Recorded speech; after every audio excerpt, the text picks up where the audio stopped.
Welcome to Starting Nowhere. I'm your host, Brandon. If you haven't already, make sure that you like and subscribe so you can see more Starting Nowhere. Today, my guest is Elizabeth Morris. Liz is a fellow Air Force veteran who is medically retired.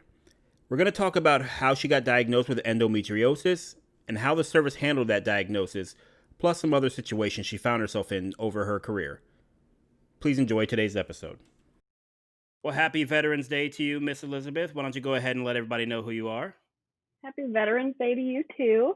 My name is Elizabeth Morris. As you just said, I'm an Air Force veteran. I'm currently a homemaker. I was medically retired, so I'm a disabled veteran and can't currently work.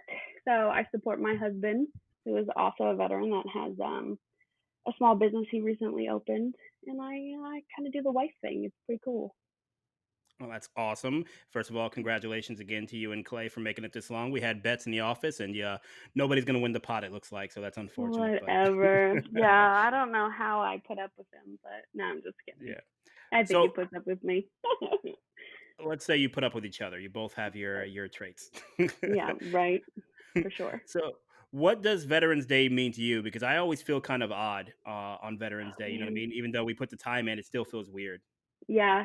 It's funny because we do too. Clay and I both kind of, it's like, it's not for us, even though it is. I never feel like it's for me. Like today we went, we're both part of the VFW, the Veterans of Foreign Wars, Hmm. and we love it. I mean, we have a good group of guys and veterans from Vietnam, all types of, all ages. And we went out to breakfast with a couple of them this morning. And like, I just always, I always feel like I'm doing it for like going to celebrate someone else. It's really funny because I think that's kind of how we all feel. Just not Hmm. really for us because we didn't join looking for that. So it was nice to kind of be able to get with the old timers this morning and kind of celebrate them.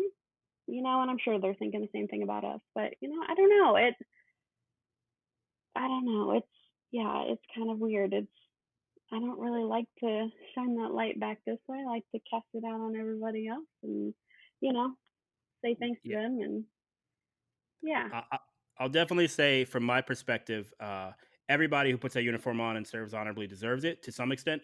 But in this particular conversation, you and Clay both obviously deserve it. And I'll go ahead and shine your guys' shoes for a second. Mm, Clay, being a TI, you know how many airmen he started their journey on, who went on and did all kinds of crazy things, saved lives and did all the stuff that they did. So obviously he deserves it. And then you, correct me if I'm wrong, you did combat cam there for a while as well, right? yep. So, I mean, that puts you in combat positions and everything like that as well. So I would say that you deserve it. Me, on the other hand, I didn't do a lot. So if we're gonna rack and stack it, I'd say I I know. I deserve the don't like least. that. I hate that. No, But don't do that. We that's the all thing, did. though. It's just, I think naturally it's hard for us to kind of look at ourselves. We want to look at other people. And, I think that's the way it's supposed to be. We're not serving for selfish reasons. We're serving for others. And, we just kind of continue on with that. So. I mean, you weren't. I definitely was serving for selfish reasons, but that dictates my life in general. But Whatever. I know that's not true.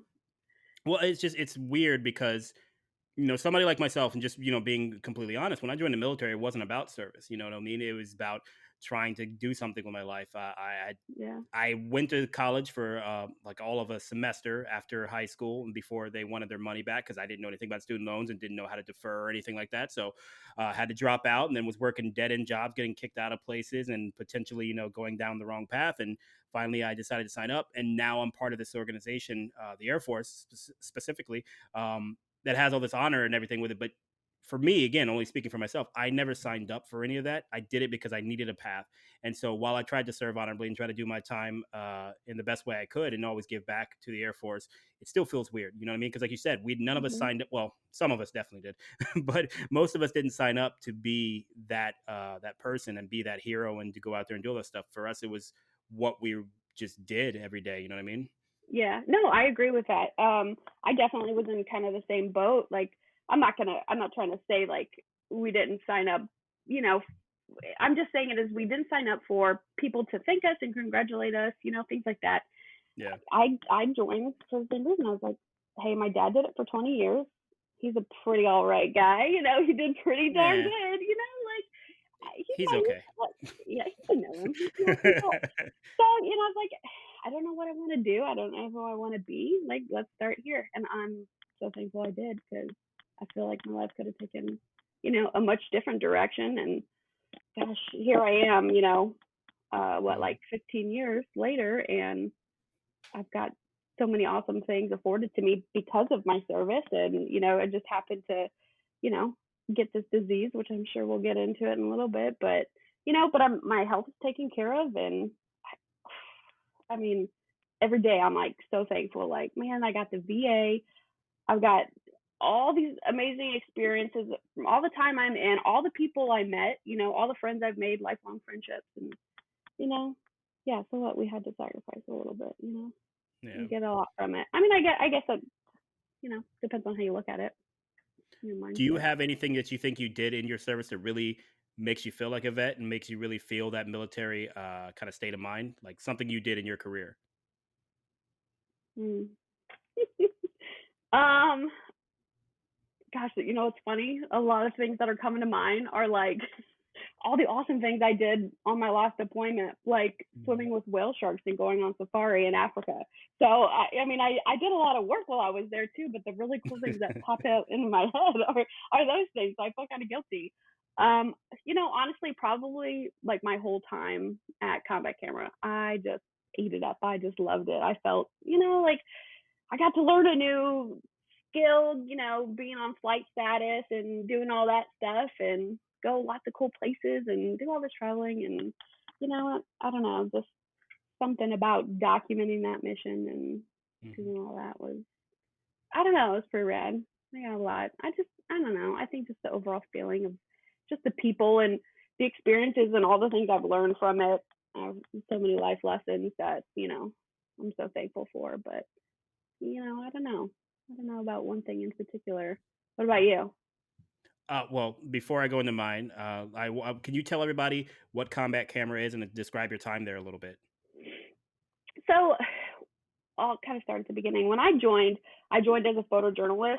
So my whole AFSC, my career field was to take photos. So I'd take photos like commanders calls, base events, and all that type of stuff. Later on, we merged career fields with public affairs. So then it kind of became you're taking photos for the base paper, and then they kept, kind of merging things and changing things around, and then you're writing for the base paper, and so all that kind of came together. And then combat camera is kind of like an offshoot, if you will, of public affairs and the photojournalism and the video side and all that stuff for the visual art type of stuff that the military does to share our story. So combat camera was just more focused on that combat side of showing that story, the story, downrange. And so when I was in public affairs, all day, every day, we do like document those base functions, all the things that are going on, planes taking off, the people that are putting the planes on the, airfield, all those things. And then combat camera, when you're home station, you're not deployed, you're just honing your skill really. So you're doing a lot of training, a lot of, not just the photo training or video training, you're doing the physical training and all those other things to kind of prepare yourself, the weapons training. And then when you deploy, that's when, combat camera really kind of gets into their little niche, if you will. Like they're saying that's, documenting what the guys and gals downrange do that, you know, So that's in not combat not camera, normal. correct me if I'm wrong, a lot of the people in combat camera, not necessarily all of them, but spend a good amount of time outside the wire, as they say. Yeah, it really just depends. Mhm. Um, my only deployment with combat camera was to Africa, the Horn of Africa, and then I traveled, up and down Is the eastern that coast. But Djibouti or somewhere near there? Djibouti, yeah, that was where Yeah. we were based out of. But it really just depends. So that wasn't a combat deployment for me technically. I'm in Africa. We're Mhm. not, front lines or anything like that. So it just it depends on what they need you for. A lot of times, yeah, they'll go front lines and get in there with them and Yeah. decide, what they're going to be shooting with their camera or with their gun. Hopefully, Yeah. if we need to shoot our guns, we're in trouble because that's not our AFSC. Granted, we're trained, but not like those guys are. So, Yeah. yeah. I remember I think it was Manny who told me, it was either you or Manny, I forget which. He said with combat camera, your first weapon you shoot with is your camera, and then you use your rifle if you need to. Oh So man, yeah, you're got. I know Manny did some pretty crazy stuff there, where he was beyond the wire quite a few times, and you're taking photos in an active firefight. So there's bullets going around and stuff like that, and you are shooting a a camera and not necessarily your rifle. It's nuts to me. That's insane yeah, to not only be there in the midst of a firefight, but then have the wherewithal to also frame it, get your depth of field, your leading lines and all that stuff you got going on man. I'm while getting telling you shot at. though, like you're like, oh, this would be a really good shot. Like, oh, you Yeah. really get into it. So I mean, I've never done it while having bullets fly at me, but I've been in some pretty tense situations, and I Mhm. think you kind of just that's what they train you for. Get into it and really like hey, what your mission is and get at it. Yeah, it was Mm. crazy because I remember first hearing about Comet Camera, and I'm like, wow, that sounds intense.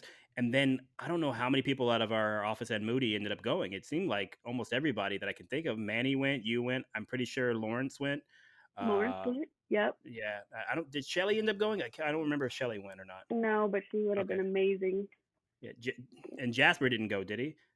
Not that I know of. No. Yeah, which is hilarious because of all the people to go, Jasper makes the most Oh sense in the yeah. sense that that dude was constantly training with the PJs and everything Oh else out yeah. there, and he's the Super one person like, fit oh, and you're the guy who's super perfect for this mission. We're gonna send you to Dinfos and go back and train other photographers. Great. oh man, but I he had so much knowledge to pass on. So Oh yeah, I'm sure he wasn't terribly happy about it, but I'm sure he was an excellent instructor.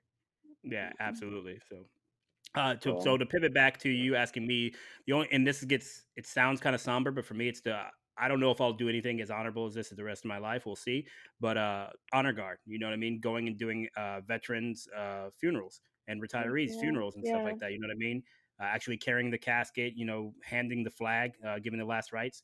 Hmm. To the next of kin, I don't. Again, it's intense, super intense in the weirdest of ways because you're in a cemetery. You don't know these people personally, and then I got to lead a couple of details when I was doing it and everything. And then you do the flag folding and everything, and then you go and you actually kneel, go down on one knee, and you hand the flag to the next of kin and give the message of Hmm. condolence and everything. And then you stand back up and do the slow salute. And the worst was when you had like it'd be a wife, a son, a daughter, whoever it was. Excuse me. And they've been tough the whole time. They're not crying. They're not like anything until you give them the flag. And then once you hand them the flag and they just lose it. And you're in Oh again, yeah, and you can't. You got to hold yeah, that bearing. How do you do yeah, that? you have to hold the military bearing and then stand back up and give them the slow salute. And meanwhile, you just like destroyed their world. You know what I mean? But at the same time, it's great to show that respect to those that served. You know what I mean? And it's weird. Like I said, it's a super weird experience because it's 9 times out of 10, especially when you start, you're just there with other relatively young airmen and everything like that. I think I was a staff when I was doing it. Um, and you go out and you go to the details and you guys are joking and everything there. But then when you get back in the van, you just went to a Hmm. funeral and you carried a casket and like all this stuff and it kind of like sets in and it's just weird. Oh It's a yeah. really weird vibe, but easily the best thing I ever did when I was in the military for sure. Oh yeah. Yeah, I've been lucky enough a couple times actually overseas during deployments do so like the beginning of bringing them home. So they call them Mhm. angel ceremonies, and oh man, I it was always like the best worst experience ever, because it's like we're gonna honor these people and bring them home in such a beautiful, respectful way, but oh, wrecks you, especially when you're over there, because it's just Yeah. so much more real. It's like any day, any of us. And then of course being on the other side, here at Mhm. Dover, Oh um, yeah, yeah. the Dover is where they all come back, right? Or yep, most of them, the anyways. the mortuary, yep. No, I believe it's all of them. I think we're the only port mortuary in the service, but it's oh, and that was part of our mission here too. Mhm. Even as public affairs, is to document that stuff when they come home, and whew, yeah, it's tough. Is that called a dignified transfer? I think it is. Dignified Or transfer. Yep. yeah. So just for Yeah. everybody who's not aware, what Liz is talking about is dignified transfer is when anybody who dies in a deployment somewhere overseas and stuff like that, and they bring them back to the states. They come back through Dover Air Force Base in Delaware, and so it's a very formal process on how they do it. And they show them their respect, and they cover the casket and the flag and all this type of stuff. So it's a really, again, it's weird to say to talk about it this way, but it's a really cool way to show respect to people who gave everything for the country. Yeah, it's awesome. Like just the way they bring the families and they support them and they have the Fisher House and families fallen fan. I can't remember exactly what it's called, but like I mean, they do it right. I mean, of course, as they should. If they've lost their loved one to Mhm. serving the country, they take care of them and they make it as easy as possible that transition for them. And the folks over at the mortuary are amazing at what they do, and they beautifully, put them in their uniform if that's what the family wants, and it's just amazing. Yeah. All their effects come back through that same spot, and yeah, they're very very good to the families and take care of them, and obviously very good to the veteran or the civilian that working for the military coming home and Mhm. there as well. So yeah, whew, heavy And stuff. just Very and very before we long. get away from this heavy topic and get to some other things, I do say I think it's kind of interesting, and I thought about this when I was doing honor guard, the circle of it, because in my will I have veterans rights that I plan to have them do. So I'm thinking about it as I'm doing a funeral. Someday in the future, from that moment, another young airman is going to be coming out and doing my funeral, and then that circle Yeah, just continues. If they choose to, of course, or whatever. But yeah. it's just crazy. And again, it's just one of the things that I think again is just great to be able to show respect to those people, because whatever your feelings about the military in general, or whatever your feelings are about any particular war or engagement that the military is involved in, those people uh, are essentially what kept the draft from happening. You know what I mean? If you don't have a volunteer force, you'll have a mandatory force, which we've done only what 50, 60 years ago now. I Mm. think it was the 60s, right, when Vietnam happened. I shouldn't talk about things I don't know about, but anyways, so uh, but all right. So moving on. You said that you were medically retired. I'd like Yes. to get into that a little bit. What Yeah. what happened and how did you get medically retired? So, really, I developed endometriosis, which is a disease where it's a female reproductive disease, and essentially, I don't really know what caused it, but the lining of the inside of the uterus, that lining kind of ends up other places outside of the uterus, excuse me, and Mhm. causes all types of problems, pelvic pain, infertility, just I mean, that stuff can go everywhere. It can get on your bowel, it can get on your bladder, it can, do all that stuff. So I think it was for me that my first symptom of it was before my second deployment. So it would have been 2008, 2009 when I first had my very first symptoms that I knew something wasn't right. Mhm. Um, and I go back and forth to the doc and try to figure it out, and nobody could figure it out. And so fast forward to 2017, uh, the we'd figured it out. I think it's 2016, and it's just so bad at this point that the military's like, you just can't serve anymore. You're essentially just not really an asset because I'm missing so much time to surgeries and doctor's appointments and trying to get my health in order that they said okay, we're going to have to put you up for a medical review board. So went up for that, and of course they found me unfit for service. And luckily for me, I was medically retired instead of just medically separated. So I was retired at about 12 years. I think it ended up being, yeah, right around 12 years. But I've got all my benefits. I've got the VA. They take care of all of my health care. I've got my little blue retiree ID card, which is so funny because we see all these cute old folks come on base with their little blue retiree ID card, and you kind of never feel like you'd ever get to that. But so here I am with my little blue ID card and medically retired and still trying to wrap my head around this disease and this life of, I can't work and it sucks and kind of a way different future than I ever thought I would have. I thought I would do 20. My dad did 20. I ended up, it was hard at times, of course, but it was really good to me, and thought I'd end up retiring that way. But got cut short, and that's life. And so here I am, figuring it Yeah. out. Tell me about the process of going through trying to be diagnosed with figuring out what was going on, because Uh, what I learned from you, and I looked into this after we talked about it because I had never heard of it, like most people, including mhm. doctors, which is part of the problem. Yep. Is going in to get diagnosed for it is really difficult, and because people don't necessarily look for it. So can you tell me like what it was like going before you got the diagnosis? Yeah, for sure. Well, first I'll say that I think we just kind of teach women and girls that your menstrual cycle is supposed to be extremely painful. Like, oh, you're gonna have cramps, all that. Like, get over it. It's just what it is. But really, they say no, it's not supposed to be that painful. Yeah, it's gonna hurt, of course, with the nature of the beast of everything that's going on. But if it's extremely painful, there's something else going on. And I don't think a lot of doctors listen to women, because I think a lot of times we get kind of, oh, well, it's not that bad, suck it Mhm. up or whatever, it's just a little bit of cramp. So when women do go in, they're like, hey, this is really bad. Like, I'm missing work, I'm missing school, which is not normal. You know what I mean? That it's that bad that you can't cope with, maybe a heating pad or some Advil or whatever. Um, Mhm. then you kind of know, okay, there's something a little bit more going on. But I think it's just first of all, it's a mindset. Like, oh, that's it's supposed to be like that, whatever. Which no, number one, it's not. And then you just get dismissed a lot going in, and there's a lot of GYNs and family docs that just aren't really educated on endometriosis. Mhm.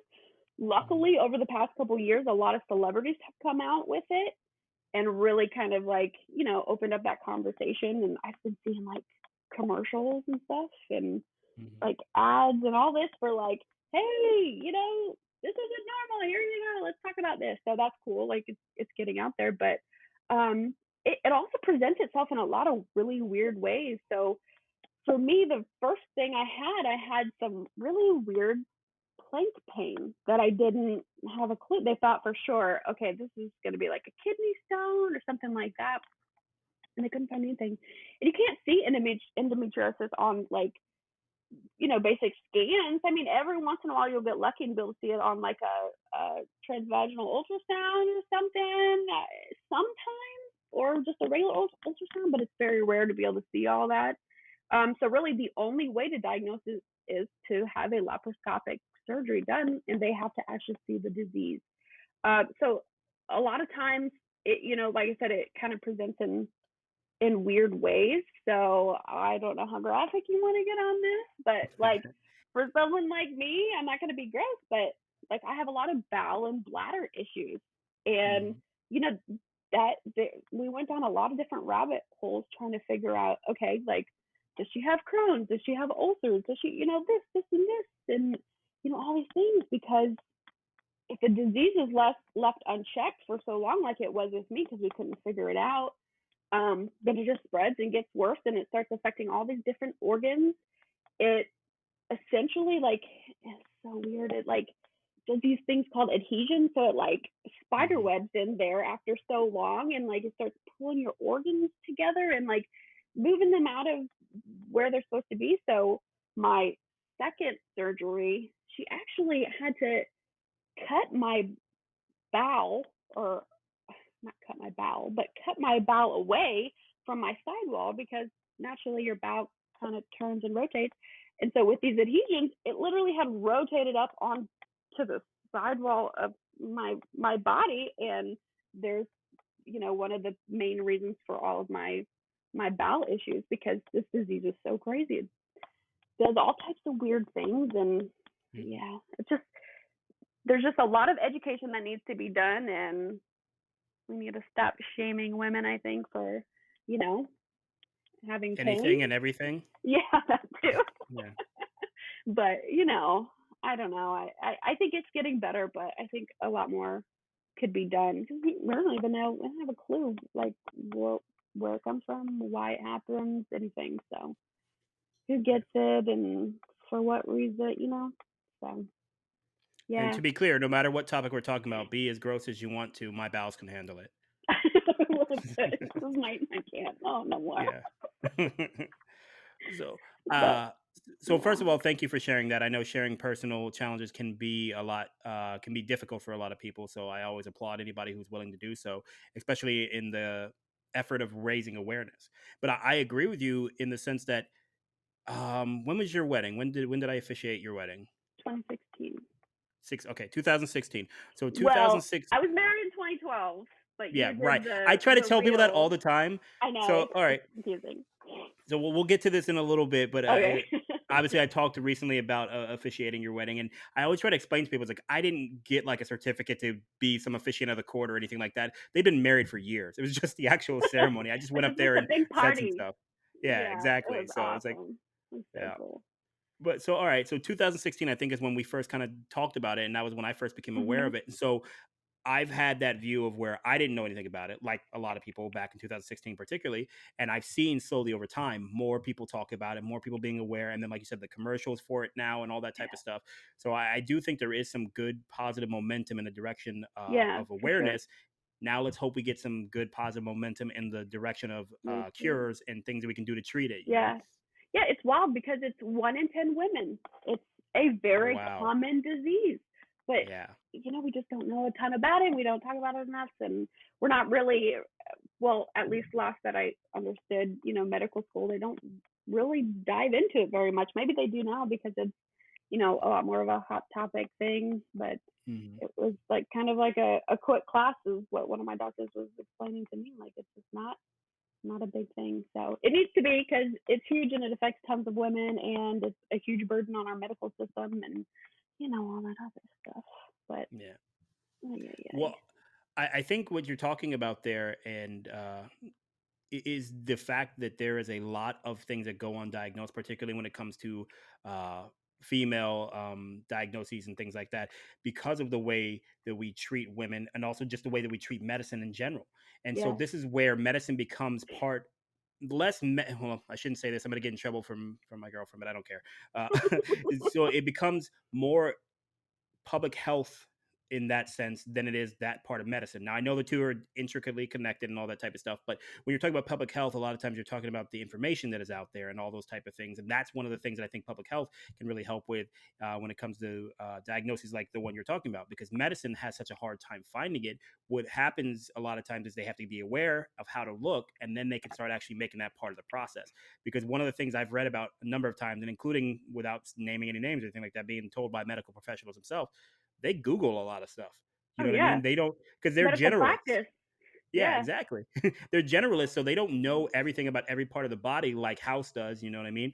So Right. they a lot of times when somebody comes in, they have to go, "All right, I vaguely remember that from 10 years ago when I was in school. So let me go Yeah. Google." And just they're just better Googlers because they have that base of knowledge a lot of Yeah. times. Yeah. No, and don't get me wrong. I'm not like hitting doctors for that, but I mean, when it becomes such a thing, it's like 1 in 10 women, and we're Hmm. really not exploring it more, then that's when I kind of am like, and then plus all the times I've had, and it's not always males. I'm not trying to like hit on men, but the times I've had male doctors tell me, I've actually had somebody tell me it's in my head. The Hmm. doctor that discovered my disease, he was like, all types of not very nice things, and I was like, here's what I think it could be. And he said, no, it's not that. You don't have the symptoms. I'm like, okay, well, let me explain to you why I think it could be that before you shut me down. And essentially, he's like, no, it's not that. And, I'm not going to just do a surgery just to check for, something that I know that it isn't. Sure enough, I told him, like, all right, well, then I'll find another doctor because we're kind of at the end here. I don't know what else to look at. We've done so many tests and all that. Sure enough, he goes in, right before he takes me back into the OR. I'm in my gown. I've got everything.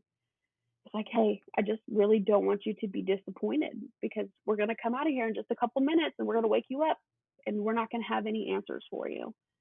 Sure enough, come out and he's like, well, you do have endometriosis, and it was so far advanced that I couldn't do anything for you. I got what I could, but you're going to have to go to somebody else. And I'm like, God, you want to listen to me, and through this whole thing, I've definitely learned you've got to like fight for your own health and your health care, Mhm. especially as like a young airman in the military. I was very timid and I don't know, like I don't know what the word I'm looking for is, but like, it's an officer, PA that's Yeah. going to see you. And, I didn't really feel comfortable pushing those boundaries of like, hey, no, Mhm. you need to listen to me. Cause I can talk to an officer like that, but shit, you got to like, excuse me, sorry. I don't know Yeah. if we can say that No, on you can here. cuss on this. It's totally fine. Okay, cool. So you got to like, I don't know, find a way to just fight for your health because I just wish I would have been a lot more, put my foot down and hey, something really is going on. This is not in my head. This is not Mhm. depression that is causing these things. I'm depressed because I'm in pain. I'm Mhm. hurting so bad all the time and we have no clue. Stop trying to like tell me like go to behavioral health and work on your mental health. No, screw you. Like, how about you listen to me and we do a little bit more digging, So and it just Well, listening to women is hard enough as it is. So when the woman's in pain, you know what I mean? It's really difficult to listen. So I can understand. I sympathize with the doctor. Obviously kidding. But if I I need to think switch again, soon. I know that's the only reason I'm doing it is because you can't touch me. But Yeah, right. anyway, but no, again, going back to what you're talking about, it's sad that you have to be that forceful about your own health. You go to a Yeah, medical professional because you believe they can take care of you. You yeah, go to a legal professional because you could believe they can take care of you. You go to any professional for that reason. And so yeah, you kind of have to represent yourself that strongly. And that's one of the reasons they have started to see more of advocacy for patients, patient advocacy, as it's called. yeah, for sure. Uh, and because it shouldn't be that you have to have that personality type to get taken care of appropriately. Yeah, Now, I again, agree. to balance out this conversation, because I do have friends in the medical profession, the way that we do medicine here in the United States is also does not a lot of times help those people do their job because they're almost like public defenders in a lot of ways in that they can't give the amount of time to the case. Yeah, They see a patient and they have like, well, I've got 10 other patients who are over here waiting for me, especially in the yeah, VA. absolutely. Yeah. And so they're trying to turn them over quickly. And with something like I can't say it. I know why I tried. I know I can't say it. I do it every time. Say it one more time for me. Endometriosis, just call it Okay, endo. so I'm never sure if the E or the O goes first. So I sometimes want to say endometriosis, and stuff like that. It gets all messed up. So endometriosis. Anyways, so for something like that, that at the time didn't have a lot of knowledge base behind it, didn't have they didn't have the tools nor the time to really dive into that. And it's it's like I said, it's multi pronged. It is their fault, but at the same time, they are not the only one to blame. Yeah, no, I You know what I mean? completely agree. Yeah. And that's why it's good that you are who you are. Maybe Clay rubbed off on you a little bit there, uh, Yeah, I because think you were so. able to stand up for yourself. You know what I mean, and go out there and really represent your own rights. And like you said, so for people who weren't military, there is an enlisted rank structure and there is an officer rank structure. And officers, you can go to jail for saying the wrong thing to an officer. You will certainly go to jail if you put your hands on an officer. That's the kind of thing you're talking about here. So Yeah. there is a class system, if you will, and every doctor in the military and most nurses, or at least a good number of nurses, are officers. So you're not just seeing a medical professional who already has some air of authority. You're also seeing somebody who literally outranks you, and you can get in trouble for disagreeing in the wrong way or representing yourself too strongly. So it's a really weird dynamic, you Yeah, for know. sure. Yeah, and And I just to I tell, often wonder, sorry, I'll no, often no, wonder go ahead. if this would have happened when I was a civilian, if Mhm. I would have, been able to be diagnosed earlier or not, but, I guess it doesn't matter at this point. It's, And so in the to past, continue but to continue to try to take times to add levity to these conversations where I can, I do have a funny story from that pressure of the officer being the doctor, because doctors also do physical exams on men, which means that they are going to look for problems in your testicular region. okay. And there was an officer, she's a captain, I think she was, or whatever, and she's doing that for me. I was going for something. It was right around that time when they got rid of my job, and I was trying to like cross train and stuff. So I had to get like physicals and things like that. Yeah. And so this is an officer, and she's like, "All right, so you're gonna have to pull your pants down and doing this whole thing." And it's the You're like, weirdest thing because again, you already have that dynamic of again officer and enlisted, and now she's like, "Yeah, go ahead and just pull your pants down." And then to make matters worse, they apparently had new techniques. She sat down, and so she wasn't like normally when you get a physical. You not being a guy, I don't think you know this, but normally when you get a physical, they stand next to you, and then they reach down oh, and they make you do the oh, cough and like stuff like that or whatever. okay. Well, there's two things that are new about that, or at least with the way she did it. One, it was no longer coughing. They said bear down like you're going to do a bowel movement. We said, but don't actually like fart or anything like that. And then two, she sat down and was at eye level with my crotch.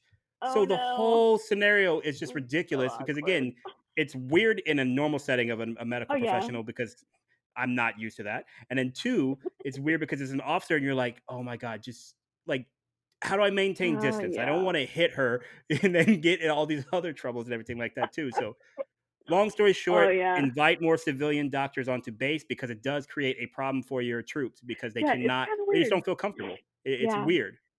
Especially the really young ones, and that was me for sure. Just like, I Hmm. don't know what's going on. I can't say anything to you because, yeah. So, but I want to circle back real quick. You Yeah. did say something about the VA and about Mhm. the care and all that kind of almost in a negative way, but I just every chance I get, and I don't represent Mhm. the VA anything like that, but holy crap, I have never, so I've been in the military healthcare system since I was an infant. My dad and mom both served. And as soon as I graduated high school, essentially, I joined. So I've been in this system my whole life. I've never gotten such good healthcare since Mhm. I've been a veteran after my service going through the VA. And so my husband also goes to the VA, Mhm. and it's not horrible for him, don't get me wrong.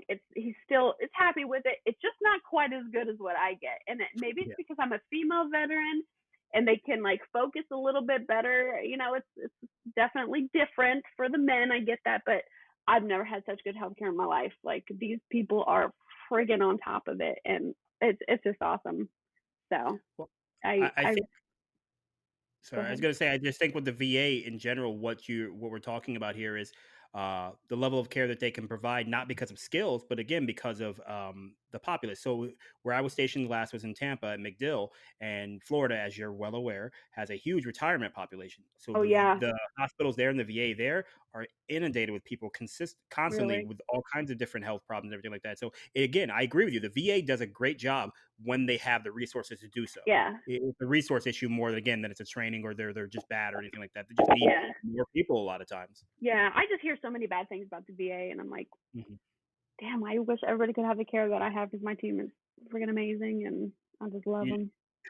you know what that's like? That's like whenever somebody is like a serial killer or they do something heinous and they go and interview their neighbors. They're like, I had no idea. I had such good experiences with them. Ugh, that's So the funny. VA is the serial killer in this situation, and you are the neighbor who just had no idea. Oh, I had no clue. Really? Oh, that's awesome. So, Yeah. so you did mention there, and this is again one of the grander topics that one, I'm excited to talk to you because we don't talk enough, and that's my fault, and I know that. But also No, it's two, not. because you have so many interesting sounds callous. I should say you have stories of things that have happened to you that I think are good to represent and bring out, not just for my own knowledge, but for anybody who you know what I mean. Yeah, for sure. So uh, like you were saying before, you ended up becoming depressed because of you couldn't get a diagnosis, you didn't know what was going on, and again, learning more about this disease after you and I talked about it, that's common again because a lot of people don't know what's going on. So, how did the military handle that aspect of it? Because it sounds like they just kind of try to brush you off to mental health, which we both know. Can cause you to be stigmatized in your military career if you have gone to mental health. They try not to, and they've gotten a lot better over the course of our time in and everything like that. But it's still, if the wrong person maybe hears that you went to mental health and you were getting therapy for something or something like that, it could derail certain aspects of your career, particularly when you're going for high end jobs like in combat camera or anything like that. So, can just talk about how the Yeah. military handled you there a bit. Um. So it was really interesting. I think, like you said, it's very stigmatized in society. Yeah, we're getting better about it, but it's definitely was very stigmatized, especially at the time when I really knew, okay, I'm like super down and out. I'm depressed. I've got all this pain. I've got a lot of life things, baggage, and all this stuff that I've never really dealt with. So I've it's like culmination of everything. Like it's time. Like something needs to happen, or I'm really gonna just like be no good to anybody. Um, I was at ComCam and I was on flight status. So you really can't like say, "Hey, Mhm. I'm depressed." I if you don't want to lose your status, which is a big deal. That's a big thing. Like I worked hard want to be on flight status. There's a lot of extra training and a lot of, things that you've got to be able to do. And it was a point of pride. I really loved it. I loved doing my job in the sky in the aircraft. So I knew that if I had to be reliant on medication for my depression and all that stuff, that there was a very good chance that I was going to be DNF and I was not going to be able to fly. And that does end up hurting your career, especially if, you're in that slot and that's, you know, what you're supposed to be doing. Um, And so real quick, DNIF is do not fly, or what does that mean? yeah, do not fly. Yeah, so like if you're injured, you're whatever, how in whatever way, and that mental stuff can be just as much part of that as physical things can be. Yeah, so when you're on flight status, you can become DNIF, and it's really could it could affect your career, and it could affect like different assignments and things that happen. Um, I know now, looking back, that that should not have mattered. My mental health is way more important than a freaking status. But that's kind of part of it all, and something you're really proud of or whatever. But I wish I could have seen then that mattered more. So they referred me to B Hop, which was like I don't remember what it stands for. I don't know if that rings any bells, but it's basically like behavioral therapy. It's Mhm. not, there's no medication. It's not really with a therapist, but it's kind of like teaching you to like reframe your mind, which is amazing. And I recommend it to anybody because it really is helpful. Unfortunately, at the time, it wasn't enough for me. I was just kind of too far lost and super in this depression. I really needed some chemical help. But I think generally people were really good leadership wise about things like that. I think I just was too scared at that time. Like, one, I got to admit that I have a problem. Just admitting that I've got, I'm depressed and going through these things was hard because all that stigma.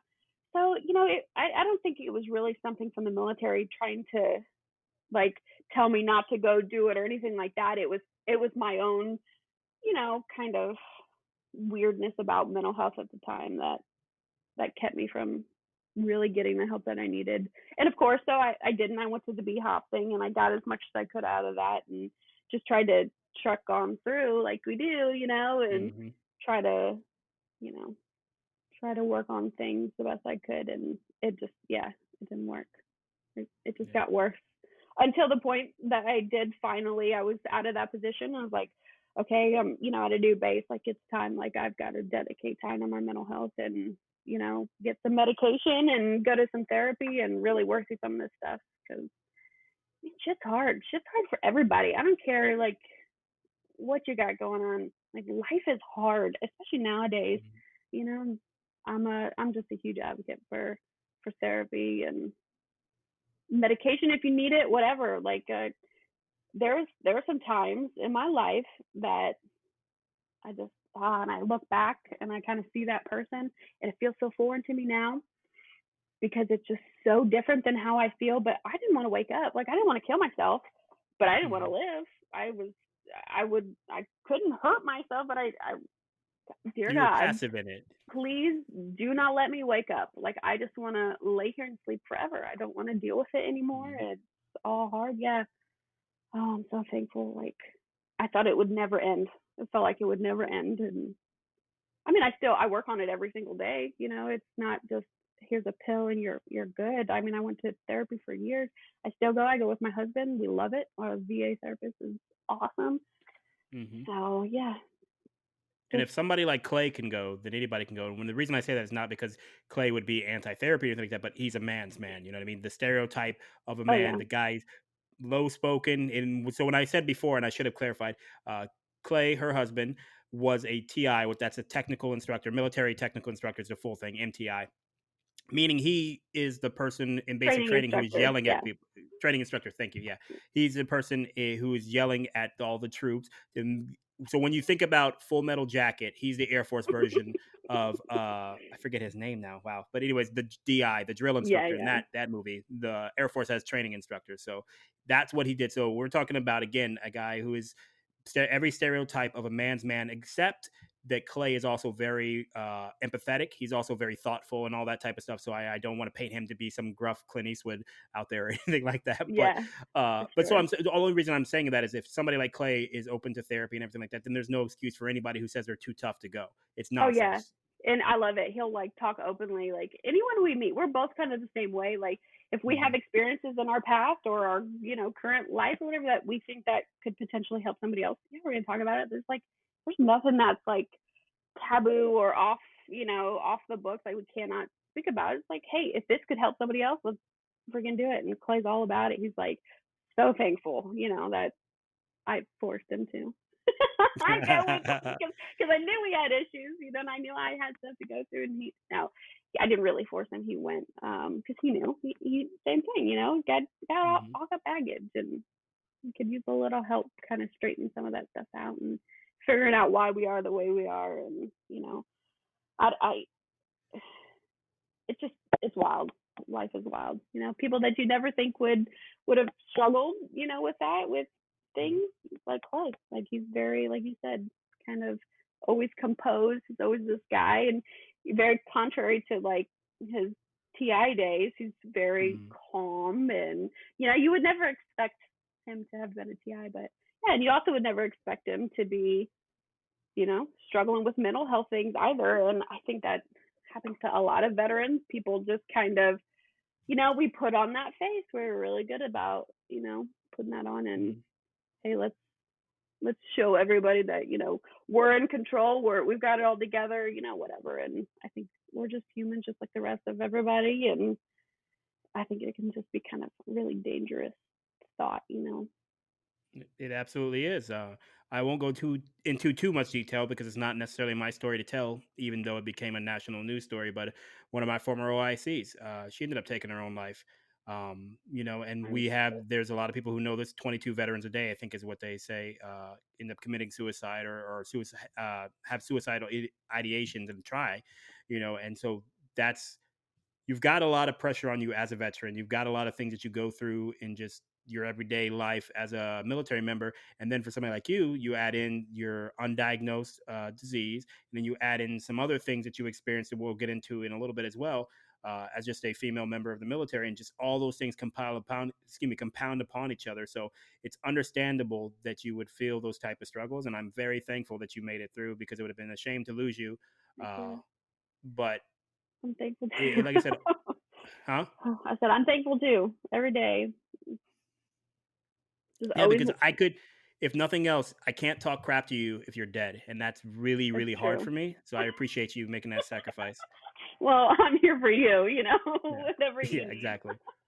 So, real quick before we pit off to the topic, I have this story, and I don't remember if it's true, and I want to fact check it with you. Okay. I think it was you who told me it's about Clay and his time when he was a TI. So there was a time that he was going to a sister flight. It wasn't his actual flight that he was overseeing, and it wasn't his trainees. And there was a guy there who he told them to stand at attention, and the guy was standing crooked. And so then Clay goes up to him and says, "What the heck are you doing, man? Stand up. Why are you standing like that?" And then the TI who was in charge of that flight comes to him and is like, "Hey, man, he's got a scoliosis or something like that." What? And No, so I don't know Clay, about that. you got to check. You got to ask him and then text me after because I swear that I've heard. I don't remember who told me this. Maybe it was him directly, or maybe I'm making it up because I do stuff like that too. But then so Clay being a TI and didn't want to break it, instead of going, "Oh, I'm sorry, I didn't know," and he goes over to the kid, he whispers in his ear, "You're lucky," and then he just walks away. Does sound like Clay. But my It my does. first question would be, well, if they have scoliosis, I'm sure they would be, not eligible for service, and how would they have gotten past MEP? I Look, don't I don't specifically remember the story. I'm not saying it's not true because there are a lot of you stories got that to have fact check told it. me that. Fact check it, and I'm gonna update when I post this. I'm gonna update. Okay. I'm gonna do a voiceover. I'm like, it wasn't true, or no, or That's something like so that. But funny. Yeah, we'll have to ask him. That's well, funny. I don't know, man, because when I was in basic training, there's a dude who used to just randomly bleed from his ears, and he was in, and so What? and when he would salute, we called him the claw, or I called him the claw. I don't know if everybody else did, because when he would salute like this. He wouldn't straighten his hand, and again, he had no like physical deformities. I would watch him. We would do other stuff, and he could straighten his hand fine. But whatever he saluted, he would salute like this and curve his hand. I'm like, what are you doing? That's So so funny. I say all that to just say they do let a lot of people through for whatever That's reason. So true. Yeah, I mean, you got through. Look at you. exactly. See, there you go. That is That is the veteran in everybody. I don't believe you're a vet if you don't talk crap. That's the That's only way the true, veterans, any of the veterans I know, anyways. No, that's how we all communicate and for sure. communicated when we were active duty too. That So, dark humor, absolutely. oh, you got to, man. You Because here's the thing: gotta even though again you did at one time have a position that potentially put you in combat and everything, I never did. But even if you're not in a combat role and you're in the military, you are aware that at some point they send you to yeah, Afghanistan or something like that, and they're absolutely. sending mortars, and the mortars don't care what your position is. If it lands, it Yeah, lands. It is what it is. You know what I mean? exactly. Yeah, So like I was in Balad. They used to call yeah. it oh man, what did they call it? Because of all the bombs coming in. I don't there was some silly term. Anyways, it, it didn't matter what your job was. The bombs are Mhm. the mortars are coming at you. You know, they're going all around the base. So whether you're front line, behind the line, you know, out of the whatever, you're at risk. You have to be able to deploy. And if you know, are in, you're gonna deploy. Generally, you're not really gonna, you know, miss that. And then there's always a chance. You know, it's not like it's inherently dangerous. I don't care what your Mhm. job is. You know, you got to be prepared that hey, it could be Unless you're your day.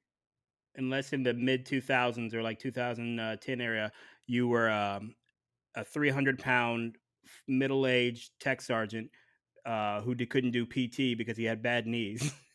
Because it seemed like every unit for a long time had those guys who like, and this is the BDU days, you know, when you're supposed to press your Oh uniform, yeah, shine your oh boots, and all that yeah. stuff, and they'd Yep. come to work just looking like they'd crumpled their uniform before getting out of the car and stuff. Oh That man, was that old generation working themselves out. You know. Oh, yeah, that. I can't say anything. I was quite chubby when I left active duty, so But my you health had had declined quite a You lot. had a medical condition, all right? That's True, there's a but don't be wrong. I at different times throughout my service as well, I got out of shape and everything like that too, and I deserved to get the trouble that I got into for it. You know, trying to had to do extra PT and all that type of stuff or whatever. That's that you sign up and that's part of it. That's all part of it. You mhm. know what I'm saying? So Yep. yes, and Yep. I like talking crap about those because there's guys that I'm thinking of in specifically, and you're like, dude, there's nothing wrong with you, man. You're just lazy. Come on. Just work. We Yeah. all hate this. Yeah. Just Oh, nobody's suffer. enjoying Let's this. just suffer together. Yeah, exactly. But see that's what's messed up is you and I came from a time, and this makes it sound old. It makes me feel old, anyways. Before we actually had a military PT uniform, where like we could wear whatever we wanted to PT. I think in Com Squadron when we were at Moody, Wild. and then eventually, of course, they came out with the uniforms. Then we had to wear those, and they're all right. You know, the shorts were the whitest shorts ever. I don't Yeah, understand who designed them. Yeah, oh yeah, the God, yeah, shirts they rub together. Oh gosh, yeah. So, man, those so days, dorm days. it was fun though. But Yeah, speaking of the dorms, that's actually where I was going to segue to. One of the reasons that you and I got the idea to do this, because I always wanted to talk to you on this, but I also didn't want to encroach upon what you would might be comfortable sharing. But open so book. in a recent episode that I did, I spoke with Tim Barker, who we both know from that time, and Mhm. he brought up a situation that happened when you and I still lived in the dorms involving some, I don't know if you would call it sexual harassment. How do you term it when you talk about it? Voyeurism, really. True. Yeah. Forced voyeurism in that sense. Yeah. So Yeah. if as comfortable as you are, Oh, please share what that absolutely. night was like and just the stuff from after that. All right. So, kind of set the scene here. Brandon and Mhm. I were we lived in the same dorms. We were in the same squadron, and so he was just right down the breezeway from me. Would you call Mhm. it breezeway? Right? Yeah. I don't know. Kind of on the other side of the dorm. So, um, there was we were in the comm squadron at that time, so we worked with all the like computer geeks, what we called them. Mhm. We were audio visual, but they kind of we were the step kids. We were just shoved into the communication squadron. And there was a guy there. I won't name names, but apparently he had a crush on me. Um, and the week prior to this said event, I got an email on the government email, you know, saying like, "Hey, you know, I've got feelings for you, and I've liked you for a while, blah blah blah, and you know, hey, maybe we could go out or something." I was like, "Yeah, you know, thank you, but I'm not interested." And of course, and me being who I was then was like really trying to be as kind as possible and you know let him down easy and just really uncomfortable too, and it's like, I'm not interested, but we could be friends, whatever, whatever. Well, that wasn't enough for this particular gentleman, and he happened to be on the other side of the dorms that we were on. So you and I were long dorms like this, Mhm. and the two outside facing breezeways kind of. I'm probably not doing a very good job explaining, but essentially the dorm rooms mirrored each other. So it was kind of like this. We were lucky; we had an old officers' quarters, so we had a little kitchenette, a Mhm. bathroom in our own room. We were really spoiled. Yeah, we Anybody, super were. yeah, we were spoiled for the Air Force, but especially like you compare us to like the grunts, the Army, the Marines are like, you had your own dorm room and a Yeah. kitchen and a bathroom. Like, what is this? So we just Hey, it's got not my lucky. fault you chose the wrong service. Yeah, exactly. They hadn't yet gotten to the point to tear down these old officers' quarters, so we got lucky. We got Mhm. shoved in there. Anyway, so everything kind of connected, so it mirrored each other. So the bathrooms were mirrored, the kitchenettes were mirrored, and the bedrooms were on either side, and the venting was also connected. So Mhm. this guy decides that he's going to stick a camera through his vent of his bathroom into my bathroom. Just, I've been thinking about all these details. Just kind of takes me back. It's just thinking it. He rigged up a little system. It was a spatula. He Mhm. put the camera on the spatula. I'm laughing. It's terrible. All types of little contraptions so he could get the angle that he wanted. So here is the vent. Here is my toilet. Here's my shower. Here's a straight shot to my bed. So it goes through the little kitchenette, and there's my bed. So he had a great he had a great vantage point. See whatever he wanted to see. So one night I'm laying in bed, and in the dorms we have like our blackout curtains, so it's like Mhm. pitch black in there, except for there's a lot of light coming in through his from his bathroom, from the what do you call it? Help me out here. The vent? Are you talking The about the vent. vent or where? Yeah, Yeah. there we go. And he was really loud. I was like, what the heck is happening? It's late, like lots of light shining through, like he's like in the vent, and it's like I don't know what he's doing in there, whatever. And I couldn't sleep. He just kept doing whatever he was doing. I was like, for sure he's in the vent right now. Like there's something going on. Like it's that loud. So I got the nerve up to stand on my toilet and peek up, and sure shit, there's that big old bright blue eye, and I just kind of freaked. I kind of froze. I dropped down, and was like, he's in the vent. Like, what is he doing? Like, he's not physically in the vent. It was maybe a Mhm. 2 foot, but like he's up in there doing something, and that got me, of course, really nervous and skeeved out. And I think I went downstairs and I got Jessica first before I got you.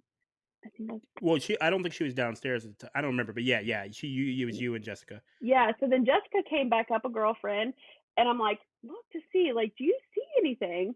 And she looks and she sees a camera. And like, oh hell no, this can't be real. He's got a one of those old school eye like Mhm. webcams, with the round thing or whatever. So I saw his eye. She saw the camera. I didn't see the camera. I dropped so quick I wasn't going to see anything because I saw his eye and I kind of freaked. And then we're like, oh, let's go get Brandon. Brandon will help us out. So Brandon comes and he pops his head up there and he's like, there's nothing up here. Right? Isn't that how it went? Yeah, And yeah, that's it was how gone we by then. knew. We were like, oh, yeah, for sure. Then we're not losing our minds. It's like there's something going on. Because, yeah. So call security forces, which is essentially police for the military. And yeah, they come out and apparently took like him 5 minutes to come to the door. When he answered the door, he answered it in a robe and white tights and or not white tights, robe and socks, tall white ankle socks. And we know all this because our job was alert photo. So like if there was an accident on base and it needed to be photographed, we would do that too. So Manny, Mhm. my supervisor and boss and friend, and he was the one who was assigned. He got that call that night to come take photos. So we got to see everything that this guy was up to. He had computer wires hanging out of the vent and connected to computer, all types of really weird, creepy stuff. Um, And so, of course, we got to see all the photos because naturally, I mean, I probably shouldn't have because it was essentially an investigation, and he Mhm. eventually got court-martialed and all for that. But we got to see everything from that side. It was wild, and yeah, so it took him a while to answer the door. OSI, which is Office of Special Investigations, they're essentially like detectives. Um, they said that they think that he's a smart, calm guy. They think he was 0-1 passing everything that he would have had if he had anything or whatever. The only evidence that they found of me on his computer was actually like photographs of me that they think he might have taken off of my Facebook account at the time. Well, let's be So, clear. This is how old the story is. It was MySpace. I don't think it was Facebook. oh, it probably was. It was that I don't. old, yeah. Yeah, it had to have been because that would have Mhm. been '06. Yeah. So yeah, MySpace. Oh, so yeah, it was interesting. And then trying to prosecute him and get him, you know, what he deserves for something like that was awful. And I was kind of drugged through a really weird time in my career and life. And yeah, So it was just to be clear, I think I know what you're talking about, but 0-1 pass, you mean like a secure delete, like a yeah, very like secure delete yeah, of everything. sorry. Yeah. Yeah, exactly. No, They you're good. they they said that he probably, and that's why it took him so long to get to the door. They were getting ready to bust the door in, I guess, because he wouldn't come to the door. And he finally opened it up, and they think that maybe he was able to get rid of some evidence of stuff. So there wasn't a whole lot to kind of charge him with. It was Mhm. really weird. It was a really gray area. And then the UCMJ, the Uniform Code of Military Justice, is nothing for that specifically. So they kind of had to go to like a general article 134, I think it is, and Mhm. try to get him on like voyeurism and stuff. And I don't remember everything that I was super young in the military. I'd been in like what, like a year we'd been in maybe Yeah. something like that, '06. So excuse me, I don't remember a whole lot from that, and the hearings and stuff that I had to go to when he was for his Article 15 and all that. It's kind of all a blur now, and I kind of wish I had you know some record of what really happened to him, because I kind of just I know what happened through what the commander told me, Mhm. but supposedly he got 30 days of CC, which is, I don't remember what it stands for, but essentially it's kind of like hard time, if you I will. think It's it's like corrective custody. corrective custody. There you go. Where there's a Mhm. lot of manual labor, Yeah. Like labor type stuff. dig a hole, bury a trash can, dig it back up and clean it. Yeah, Yeah, stuff type like of, that. Like yeah. yeah. So I got 30 days of that. He got 30 days of in the brig time, whatever. I don't even know where he went. And then I'm pretty sure in Article 15, Mhm. and then he was in, and he was still in the same squadron. And when it was over, it was kind of over, except he's not allowed to be near me. There was a restrictive order. I can't remember all the details of that, but it was really kind of wild because I got shamed for that a lot through other Mhm. members of my squadron. Actually, my boyfriend at the time were, I don't remember if we were like dating or whatever, but he's like, come on, give the guy a break. Like, poor guy just doesn't know how to talk to girls. Like, what? Give him a break? Like, he's like invading my privacy. Like, what do you mean? And yeah, it was like a squadron divided. And I can't Mhm. imagine if it was like a sexual assault with another member, say that's what ended up happening, like how that poor woman would be treated, because just something like that, where I mean, holy crap, you guys are gonna shame me for something that he did and try to like put it on me like it was my fault. Like, you're out of your mind. So yeah, it was, and that wasn't the leadership. That was just people. That Oh the yeah. leadership was wonderful to me. They took good care of me, and they did as much as they could to keep him away from me. And but there were some things like squadron functions that he Mhm. got to be there. You know what I mean? And wait, what are you gonna do? You know what I mean? Can't keep us apart completely. So it was really weird. Oh, it was something else. Just kind of Well, a, go to ahead. say first of all, thank you for sharing all that. I really do appreciate it. Obviously, I was there firsthand and experiencing it with you, Yeah, but it's your wild story to times. tell. And so I think you sharing that story hopefully will help people realize what women in the military have to go through. Well, I shouldn't say all women in the military, but enough that it's not insignificant, right? And Yeah, for sure. also for you specifically, um, as everybody can hear my dog barking now because I guess our groceries are here or whatever. So, but um, but for you specifically, because you were one of the lucky ones as far as that's concerned, because you did have leadership support. Yeah, Not everybody does. Some people get it from the populace of the squadron, and then they also get it from the leadership because the yeah. leadership looks at. And again, I'm not describing anybody in particular. I'm describing a set of situations that I learned about through my victim advocate training and everything. I But didn't know the you where were a the victim advocate. how do you so you really don't remember a lot of that time? I guess you really were stressed out. I took you to the SARC. You and I went to the I SARC, and you were asking me my opinion on different things, and I because we were friends, I couldn't be your victim advocate. And so so I think I they was ended a up victim assigning me. advocate later on in my career. Yeah. And that's wild. I don't remember that all. Like a lot of that stuff was really kind of a blur for me. I just I didn't know anything about the SARC program or victim Mhm. advocates or any of that then. That's awesome. Hell yeah. That Yeah, makes so, sense now. Yeah. See, now things are kind of clicking together. but I mean, that is one of the side effects or one of the, what's it called? I'm sorry. One of the symptoms rather, of trauma is memory loss, is those type of things as well, everything like that as well. So, um, but yeah, that's why I think I remember like all that because because you knew I had gone to that, you were asking me some questions, and I was like, well, I know that I can't necessarily answer them because we're Oh friends. yeah. We can get you Yep. somebody. Though. Let's go over to the SARC. I'll take Yep. you there. We could talk and all that type of stuff. So, but yeah, Hmm. so just going back to that, just from that, all that stuff we were going, excuse me, the training I went through and everything, and they talk about that, how a lot of the leadership will look at it as, well, I'm losing now an airman who is doing this job that I need them to do, and they're all mission focused and stuff like that. And that's the way they see it, and that's the way they approach it. Until they do, they come down on the woman Yeah. because of that, and they don't. There's no real protection. They're supposed to be in the UCMJ and everything else, but they don't actually have that where it's actively enforced. So it's sad to say that you were one of the lucky ones because you still experience all kinds of problems from your fellow airmen who should have had your back because again of everything going down, you're the victim in that. How is Yeah. this your fault? Yeah. You know what I mean? Yep. So, No, but that's I the thing. Sorry, go completely ahead. agree. No, you're right. Yeah, there's so many instances of women I've known in the service that did not get the help that they should have gotten, and been questioned or shamed or bullied into all types of stuff. And I want to hope that we're just getting better about that because it is kind of such a common thing. But you know, there's a lot of good change that's coming, or at least while I was in, that was coming around. Mhm. Dealing with all that stuff. I don't know.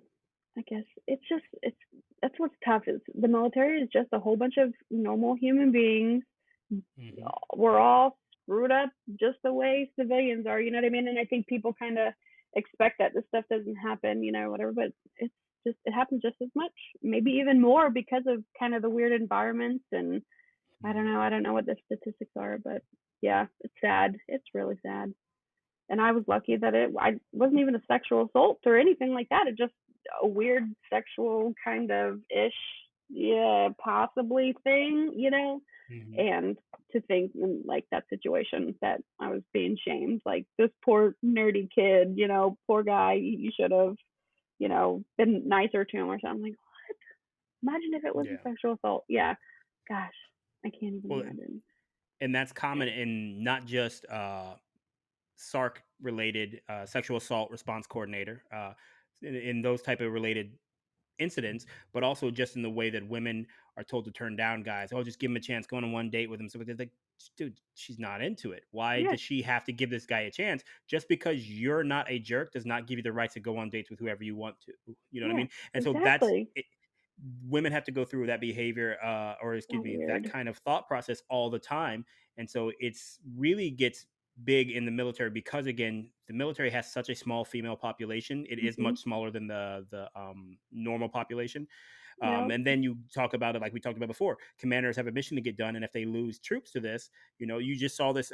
Unfortunately, you just saw this type of behavior again with I forget her last name, but Vanessa out at Fort Hood, where they she went missing, and then they eventually ended up finding her body, and they find out that the command was sweeping it under the rug, all her sexual harassment What? uh, that I'm she not was claiming and familiar. everything like that. So yeah, it was a really big case, and I apologize that I'm forgetting her name right now. I'll probably maybe write it on the screen or something like that. But it was a very big case out there at Fort Hood. But these are the type of things that happen in the military, not necessarily finding someone deceased, but you see those type of things all the time where the leadership will sweep them under the rug, or they're just not supported in the way they should be. Because again, women in these situations didn't do anything wrong. They were accosted by another member of the military, and how does that person get the more support than the person who was? Because like you said, Crazy. that person was still in the military with you, still in the same squadron, and you would Mhm. see them sometimes. I remember we'd be, I don't know, at the chow hall, or we'd go somewhere else, and they'd be Yep. there. And it was always a situation where, you know, being your friend, I felt for you. You know what I'm saying? Because there was nothing I could do. I was an airman just like you, and we couldn't stop the whole event or try to kick the person out or Mm, anything so like that. awkward. Yeah. It's just Well, it's a really, really terrible situation. And I think you watched the episode with Tim, and we both felt the same way, that it's just women aren't treated properly in the military. They're not supported the way that they need to be. And again, a lot of times they're treated like it's their fault that these things are happening. That if we didn't have women in the military, these things wouldn't happen. It's like it's a nonsense position to take. yeah, it really is. So Yeah. I try to I try to see the bright side. I really, the majority of my career, I think I was treated pretty darn good, mhm. but yeah, there's definitely been those times. Obviously, that situation, a handful of other times that, you know, it definitely has a way to go. But it's not all bad, but we got work to do for sure. Absolutely. But I do think the military has done a lot of work that the civilian sector needs to try to do as well. They can't do it in the same exact way the military does because of the differences in the populations. But Yeah. like for example, while we were in, they started the unrestricted and restricted reporting. Yeah. So the women, so for everyone who doesn't know, unrestricted reporting is basically like illegal. They'll go talk to security forces. They go fully on down the legal ramification path. Restricted reporting allows the victim to get support, whether it be some kind of health care, whether it be some Yep. mental health care, whatever it is. Yep. She gets the support she needs without actually reporting it to Yep. everyone. They only report it to people who absolutely need to know. And even the commander doesn't know. The commander knows that an event happened, but they don't know who. They don't necessarily know who the perpetrator or the victim Yeah. were, and so it allows them to get the support they need without actually having to go through the whole full public process. Yep, and it's excellent too because a lot of that evidence that's not going to be around for a long Hmm. time, they can gather that and it can be stored safely.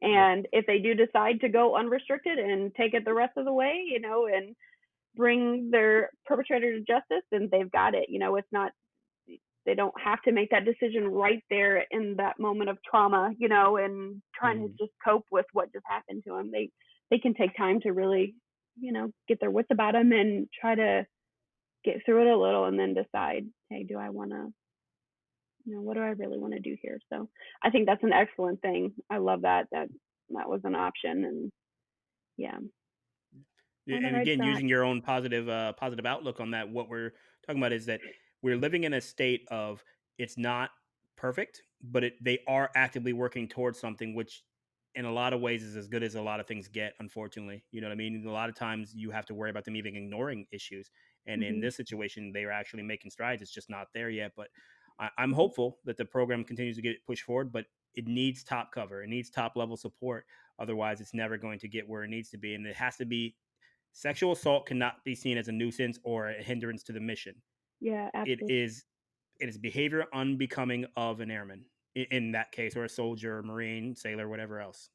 Yeah, and like they say mission first, but without the people, you don't have a mission. So you've got to take care of the people. Yeah, we've got to get the job done at the end of the day, but Mhm.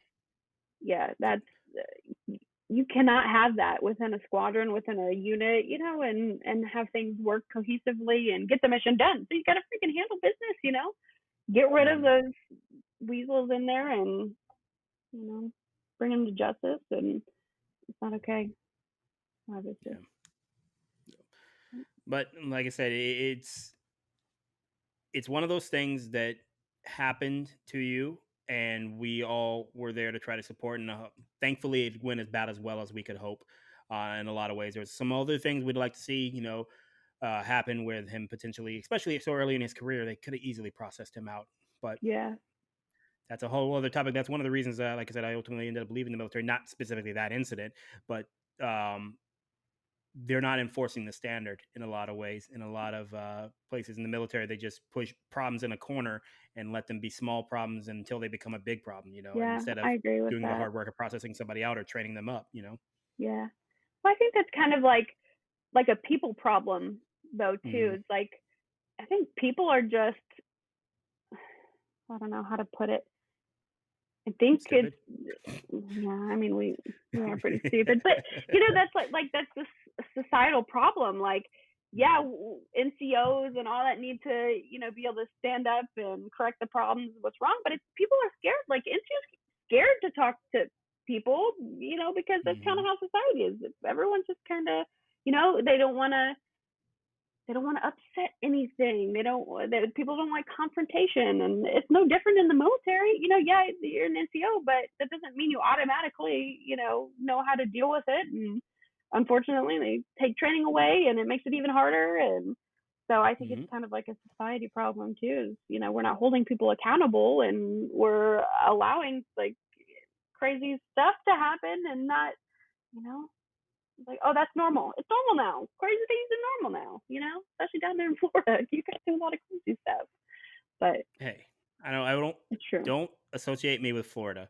All right. First of all, I live here, but I am not Florida. Okay, let's start with that. All right, I'll give you that then. But yeah, anybody who disagrees that crazy things happen in Florida is just lying to themselves or Yeah, living for under a sure. rock, Yeah, which would happen in absolutely. Florida. There's definitely somebody who is actually living Living under a under a rock rock. somewhere here. Absolutely, Yeah, absolutely. yeah, for sure. That's funny. But yeah, I don't know. I just think it's just, maybe I'm like way off here, but I think it's just kind of the problems in society. They come to the military, and then you don't really have a lot of Hmm. strong leaders and a lot of folks with backbone to really handle things the way that they should be handled. And just kind of trickles down. And yeah, like you said, small problems end up being big problems. And yeah. Oh yeah. And just to tell another story from my past, my small problem was that I didn't have enough oil in my car. Well, That started off as a small problem until that car threw a rod because oh, I there wasn't remember. enough oil. Oh my gosh. Yeah, You always yeah, had problems with cars. I yeah. remember That was something else Tim breaking and the I talked back about. window of that truck. Oh my Uh, god, that was all, that okay, that one was hilarious. Yes, it cost me a couple $100 or whatever, but that was hilarious. That was my own fault. So, the story she's talking about, we were moving some desks, like some new cubicles or something like yeah, that, or for some the old ones. I take them to the dump. yep. And I drove a F-150 back then, and so I was throwing the parts into my truck, and I threw like kind of an L bracket, a metal bracket or whatever, and it hit, bounced, flipped, and then shot the leg part through my back window in my truck. Oh, it's So crazy. that Right? was Like what? 100% my fault. 100% my fault. Hilarious, and I was like, "Oh my god!" But yeah, 100% my fault.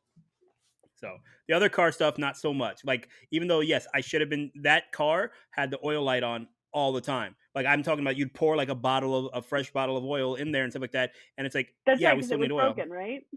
Yeah, the oil light didn't work. And so eventually I just started ignoring it. I'm like, there's no way I still need oil after like, and no. And then one time it actually turned out to be true, of course. So, uh, probably should have got that fixed, but Wow. it was a 19, it was like a 1984 anyways. And this Yeah, is I think you were just like, 2007 or eight. it So, sounds lost. Like, anyways, whatever. yeah, I was like, I don't give a crap. And then that was hilarious because Jasper was so Jasper towed my car. He had his like a F-350 or 250, whatever, some big truck, anyways. And he's towing it, and I tried to like he just had this rope. It wasn't like a professional tow hitch or anything like that. It was just this rope, and Good I was old trying to redneck honk at Jasper. him. Yeah, I was trying to honk at him because the car was getting really close to his bumper, and I couldn't like keep it away and stuff like that. And it just kept hitting his truck, and his truck was so big and stupid, he didn't even notice. Oh, yeah, that big old red truck. Yeah, he didn't even notice. We got to his house. I'm like, dude, I was trying to tell you. Like, I hit you a couple times. He's like, really? It's like, how The did you brakes not weren't know? working? I don't remember what it was exactly. I don't know if it was something to do with like how he had slowed down, or I can't remember exactly how it Oh, happened. I wow, just that's couldn't stop, wild. and it hit it. And but he didn't even notice that he got hit like three or times or something like that by my car. I'm like, all right. And again, I'm talking about this is a 1980 boat. This isn't like a small Miata or something like that. This was a boat made of real metal and everything like they used to be back in those days. You know. Sad part is that's not even the worst car that I had, and I think I told Tim this too. So if somebody watched that episode and they're hearing this, they're gonna be like, "I already know you had shitty cars. Get over it, dude." But I had the Chrysler Sebring where like a wheel fell off while I was driving it. Luckily, I was only in the parking lot, and so I wasn't going very fast. But the wheel fell off. It stopped shifting out of first gear. Oh man. So for the moral of the story I is, don't kids, remember that, but oh be Lord. kind to your credit when you're young, because if you're not, these are the cars you're going to get. You're going to get cars from people who either have a car you can buy for cheap, or cars from people who will take monthly payments. And yeah, that car was definitely owned by a meth head before I got it, because I found, like, no joke, I found 11 lighters in it. 11. That's I was like, crazy. how did you What? guys never clean this and find your lighters? You're just losing lighters all the time. Yeah, imagine what Going else on. you didn't find that was hidden away. Oh yeah, Ooh. that'd have been fun, and it would have got me kicked out. So, but Well, so speaking of looking meth back on heads, all the stuff you went through and everything like that in your military career, you know what I mean? You still seem to, and correct me if you think differently, but you still seem to have a pretty positive outlook on your service. Would you say that's correct? yeah, for sure. I mean, I don't know. I think it's like anything in life. There's good parts and bad parts, but just take the good from it and, you know, I don't know, look at the positive. Like what's the point of dwelling on the negative? Yeah, a lot of dumb shit happened, but also like I had a vacation essentially paid for Mm, to go to freaking Africa. Like I mm. got to do some amazing things. I met amazing people. Like I don't know. I just Didn't you go to like Saudi or something like that too, or Kuwait? Would you go to Kuwait? first deployment was to Kuwait, second Yeah. one was to Iraq, and then the third one was to the Horn of Africa. So yeah, like I mean, I loved it. I had so much fun. Yeah, being low ranking in the military sucks, but you know, you get there and you get to be an NCO, and then now you're in charge of trying to take care of other people, and it's just what a cool thing. I don't know.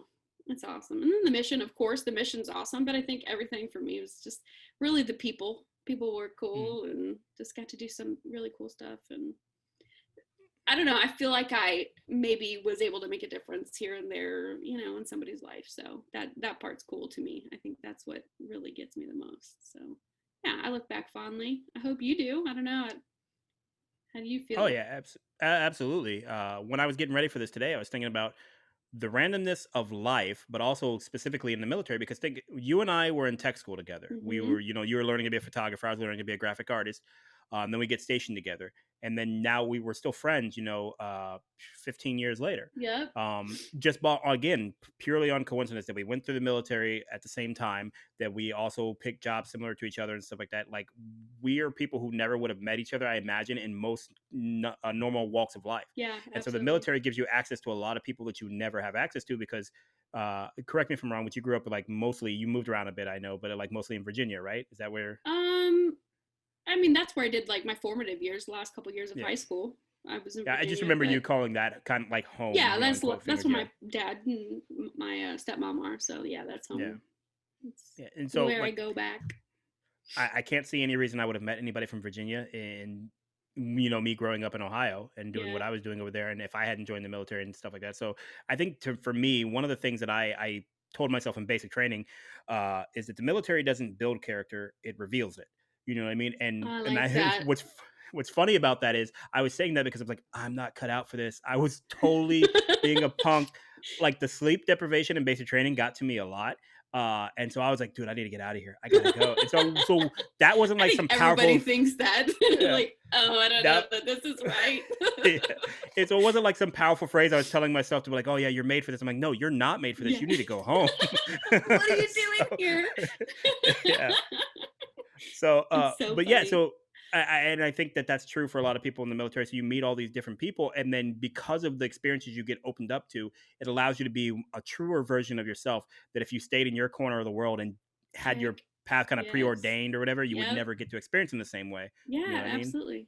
No, I agree because generally you stick with the people that are like you, that Hmm. are, similar backgrounds, all that other stuff. And the military just kind of throws us all together, and you have to work with all these people that you never would have met, like you said, in your lifetime. And how cool is that? You just like the diversity. And I mean, sometimes like feel like a nerd because I could just like be like this poster child for this, but it's so cool. Like, how neat, all these people coming together for the same cause, don't know each other for anything, and freaking fight for your country, like, and keep us safe and keep our free, help, keep freedoms. Like, that's pretty freaking badass, like that's cool.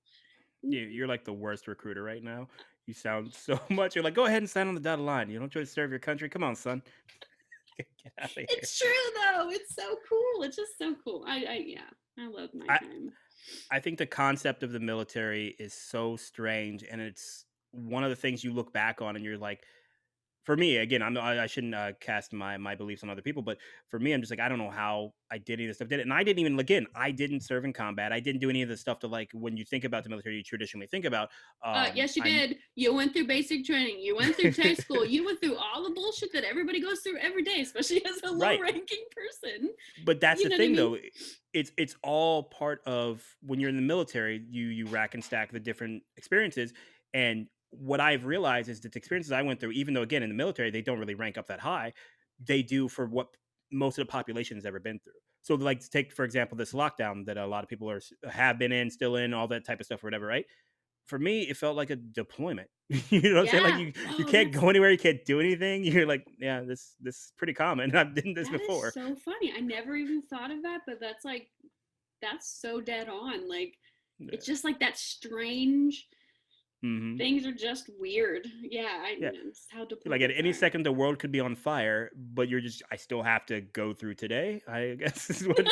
So, Yeah. and I, You're so just it, like more suited for it. You're like, oh, this is no big deal. I'm used to this. Like, you're yeah. used to putting yourself behind others, and yeah, like Hmm. not complaining about shit that really doesn't matter, like, so what, I got to sit inside for a while, Right. I'm used And to, not getting to do what I want to do, so and I think that's what I've conceptualized is, again, those experiences that I became comfortable with because it was part of the mission, it was because it's part of everything that we were doing. Even on my last deployment, was in 2015. Right before I ended up separating in March of the next year. I went terminal in that December of that year. I was in Qatar again for the second time from January to August. And everybody knows, could well, I shouldn't say everybody. Everybody in the military, for the most part, knows that Qatar is like where people go to relax. Like literally, people will come from R&R. Afghanistan. Exactly, they come from Afghanistan to go to Qatar to relax. And so I didn't feel any real type of pride for doing that and everything. But then you talk to other people like in the civilian sector, and like just go ahead and pack up and leave your life for 7 to 8 months. Don't see any of your friends. Just go wherever. Like even if you're going somewhere nice, it's still an You're still experience, and a lot of going. people, yeah. No, And I that's what this agree with quarantine that is. completely. Yeah, I remember people used to try to, like, I don't know, one uppers. Oh, well, you just went to Mm, Qatar. I went to yeah, yeah. Afghanistan. Like, shut up. You're still leaving your family. You know what I Mm. mean? Your life is completely uprooted. I never got down with that crap. I think that's dumb. You're still Well, sacrificing. So what? You might not be in such a clear immediate danger, but you never know. mm. You're on foreign soil. Whatever. People are It was ridiculous. always hilarious to me when somebody who was a civilian would try to say that. I'm like, you didn't do anything. So what are you talking about? How are you comparing you working in your local restaurant or whatever stuff like that to what I was doing? And again, not saying that those jobs don't have merit. Every job, everybody's life has merit. But I'm just saying, like, you're trying to talk down to my service. And like, you didn't do anything. Like, you Yeah, how do you even get yeah, the nerve to say exactly. something to anybody who puts that uniform on and makes it through? You know what I mean? Because anybody can put it on for that one day and then be like, no, get out. Well, shoot, not even people. Most people can't even put it on because they can't even get there because they can't pass, the physical or mental True. test, or whatever. So, I take a lot of pride in it, and I think everyone should. I don't care if you're a cook or whatever, comic camera or graphics artist. Who cares? Mm. Like, that's still a lot of work, and I don't Yeah. know. With I think it's with all that honorable, and said, it's. Uh oh, it is 100% honorable. But with all that here said, comes a I've smart got to. remark. Oh yeah, absolutely, absolutely. Not about you though. So you don't I'm worry about it. safe. one of my friends, he was my actually I was his first supervisor, and me and him are still friends to this day. And he went to OTS, so he ended up becoming crossing over to the dark side and becoming an officer. And he switched Ooh. from when we were was contracting. He went from contracting to FSS. And I'm like, so all right, man, don't hurt your back handing out basketballs at the gym. You know, and then Oh. I think he actually did get assigned to the gym at one point. And I was dying. But also at the same time, I'm making fun of him, but he's a second lieutenant making second lieutenant Yeah, pay at the gym. exactly. Running how many people at the gym? Yeah. Exactly. Ab- He's still yeah. gaining that experience that he could take to the other side. Oh yeah. Yeah. So I didn't really have a lot of legs to stand on, except by that time I was a civilian. So I was like, I'm never saluting you. It's not going to happen. That's awesome. So, Oh man. but to that end, like just I said, meeting different people in the military, like, and I'm hoping to have her on here in the next couple of weeks or something like that. She just got done with the campaign, but she's a woman that I served with at McDill in contracting. She ran for Senate in Georgia recently, What? and she did not win, or she's not going to be in the runoff that they're having in January, but she got like 2% of the vote. She came in like seventh. You know what I mean? So like that's a lot of people to vote for you in your first time out and everything like that. She worked for Representative John Lewis. You know what I That's mean? So cool. she was in his office and everything like that too. So that's like again, those are chance people that I would never meet and experiences I wouldn't get to have had I not done this crazy thing a long time ago and raise my right arm and Right. swear to defend the Constitution. Blah blah blah. You know the thing. I don't need to tell Yeah. you. But Blah blah. All that crap. it's simultaneously the dumbest and smartest thing I've ever done, and it's also the thing I'm the most proud of, and the thing that I am the most Never ashamed of. want to All do of the things in again. one. Exactly. Yeah. I'm like no. Yeah, so that's what I'm saying. Literally, I passed on being able to get out of the military early, even though I knew I was going to get out because I didn't want to do 2 more years of IRR, inactive reserve, ready reserve. Oh I yeah. didn't want to do 2 more years. They would have paid me to leave, and I wouldn't like. I didn't want to risk Nope. getting called No. back in. I'm like, no. I was like, I want a clean break. I don't want to get Yeah. called back at all. I And get that. remind you, they've never called back IRR in the history of the military. But I was like, still So the no. chance was like this big, but Yeah. And I yeah. would have gotten money and everything. Like, no, I went out. Nope. Just I'm like good. clean break. We'll to go our separate ways. So Yeah, exactly. I can look back fondly and like really be proud of my time, and I love what I did, but shit, I'm so happy I'm out. Retired life is good. I mean, it's absolutely. just it's such a stressful lifestyle, especially nowadays when the force is changing so much and downsizing and you're doing the job of like 3 people. It's crazy. I can't. Oh, like people say they want to join. I'm like, ooh, Hmm. yeah, we need you. But at the same time, like, oh, just be prepared. Like it's gonna be worth it. But man, Hmm. that crap is stressful. If you go into the military with the right mindset, it is a perfect starter kit for an successful adult life. Heck yeah, I agree with If that. free school, you get healthcare, you can get free school. I've got 4 degrees that I It's haven't so paid a cool. dime for. Yeah. You know what I mean? Like Yep. that. You where else you get that? I got a VA loan for a property that I own in Tampa. Like these are all the things that you get access to if you do it the right way. Yeah, You know what I'm absolutely. saying? So Oh it's a yeah. great. Like I said, I always think it's a great starter kit for being a success. God, I can't say this word. Successful Successful. adult. Successful. Endometriosis. Yeah, that one's gonna take a Successful. while. Yeah. I do that thing that I think a lot of people do is I just replan the Mm. sentence. I'm like, that disease you have. Yeah, So, exactly. See, just you're get rid of smart. yeah, I'm not gonna try that. Like I know, but I did. I still tried it once, and I'm like, that's all right. I get paid for the attempt. No, but Exactly. Oh, that's so funny. getting away from all the military stuff, that obviously it's just coincidental that we're filming this on Veterans Day, Veterans so Day. we're going to go into that a little Yeah. bit. But what has 2020 been like for you? How have you been managing throughout all this nonsense and craziness that's going on? Mm. Honestly, I kind of feel like this 2020 bullshit hasn't hit me the way it's hit most people because I'm in like a Hmm. weird place with my health and really trying to figure that out and got a surgery coming up and just trying to like manage that I'm kind of I'm probably not doing a whole lot different than I was, in the beginning of the year. So Hmm. just trying to get through. So it's not been a huge effect for me. I don't get to see some of my girlfriends as much, but other than that, kind of business as usual. It sucked trying to like get to the doctor and get stuff taken care of because you're doing a lot of telehealth, but Hmm.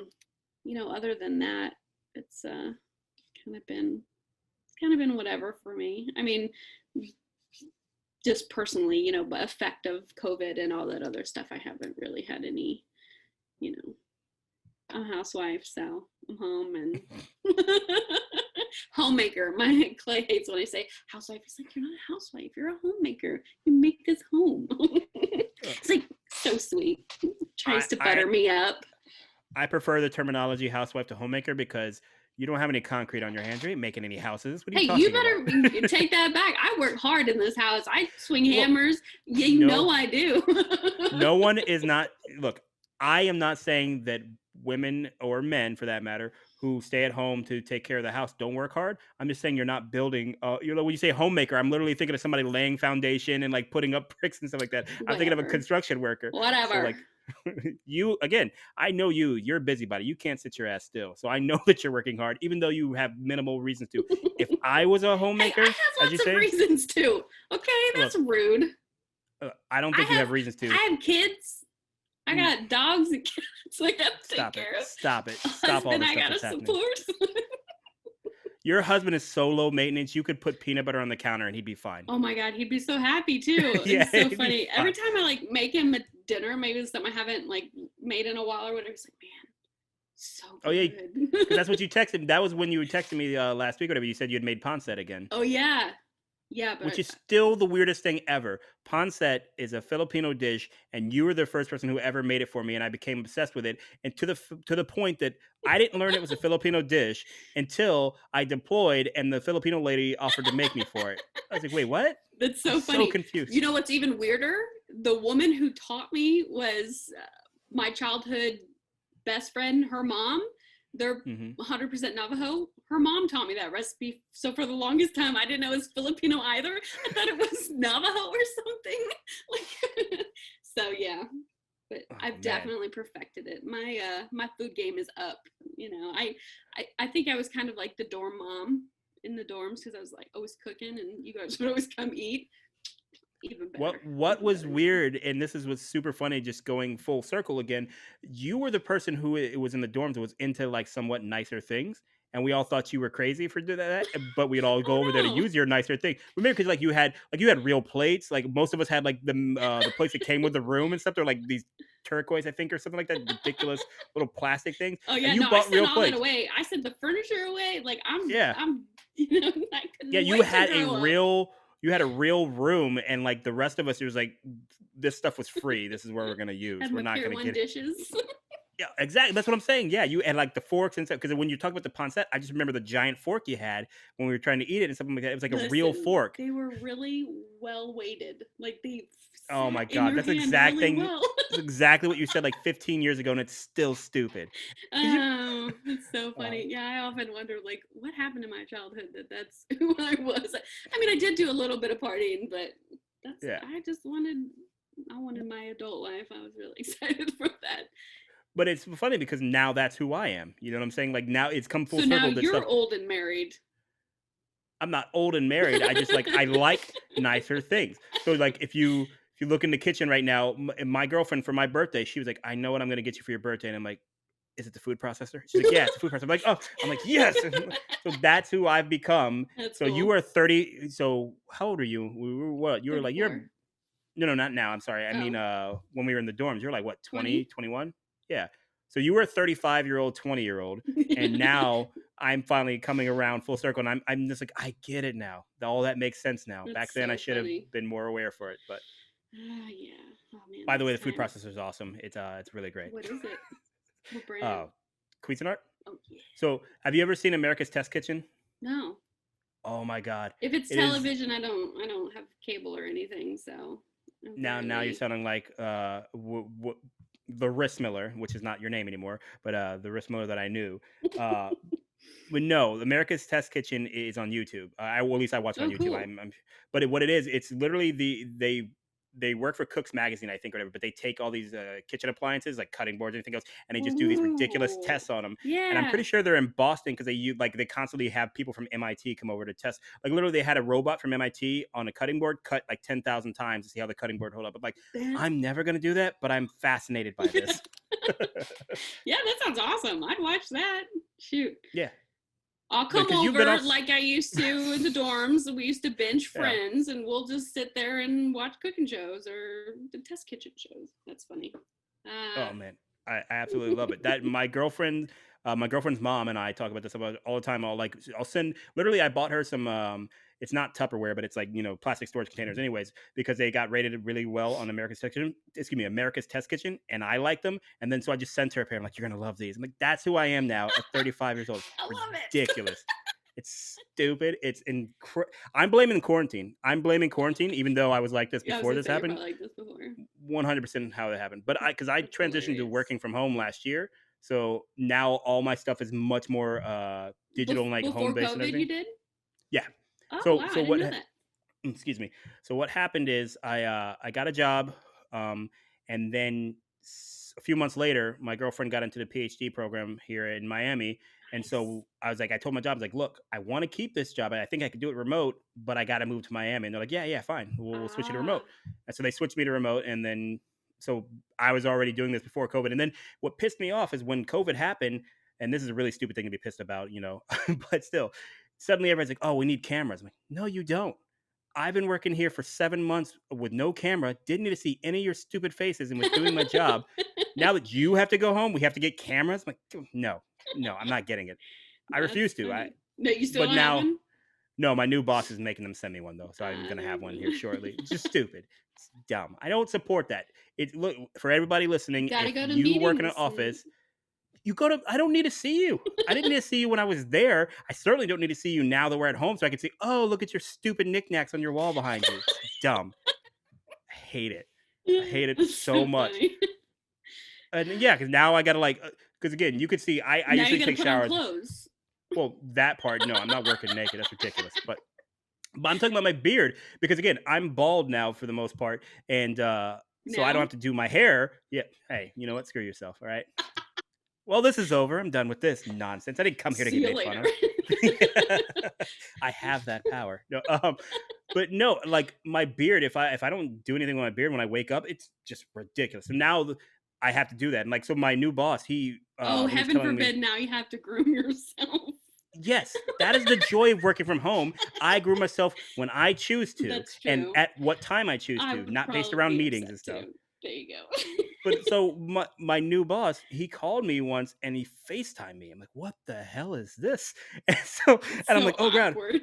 yeah. Like I had to switch shirt to put a collar shirt on because I feel like I should have a collar when I'm talking to my boss. But and by the way, nobody else is doing this. I've seen them on videos. They don't wear collared shirts. They're wearing t-shirts and all this stuff. I'm like, you guys are just really leaning into that. It's like I'm still gonna put a collared shirt on, but See, I can't hate on you because I hate it when my phone rings. Like it's oh funny yeah. because I'm this person that's like anti-social media, like talk to Mhm. people like face to face, but I would rather text and talk Don't on the call phone. me. Like you call me and I'm like, like why are you calling me? I don't know the number. I'm not answering.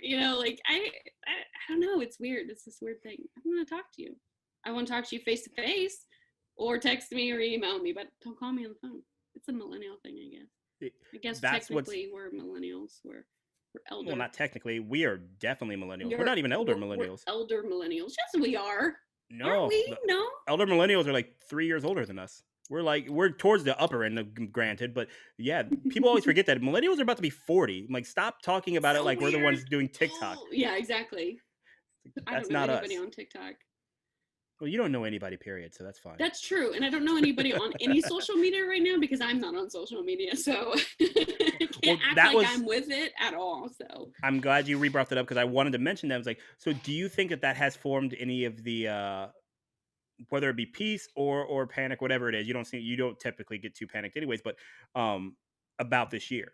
Because we're not just talking about COVID, of course. We're talking about the election. We're talking about race relations. We're talking about all the things going on. With you hmm not being on social media, how do you think that affects your perception of what's actually happening, and not watching TV, I guess, as well? So, so I watch TV kind of. We watch like I don't watch a lot, but like Clay will watch the news or mhm. YouTube or whatever.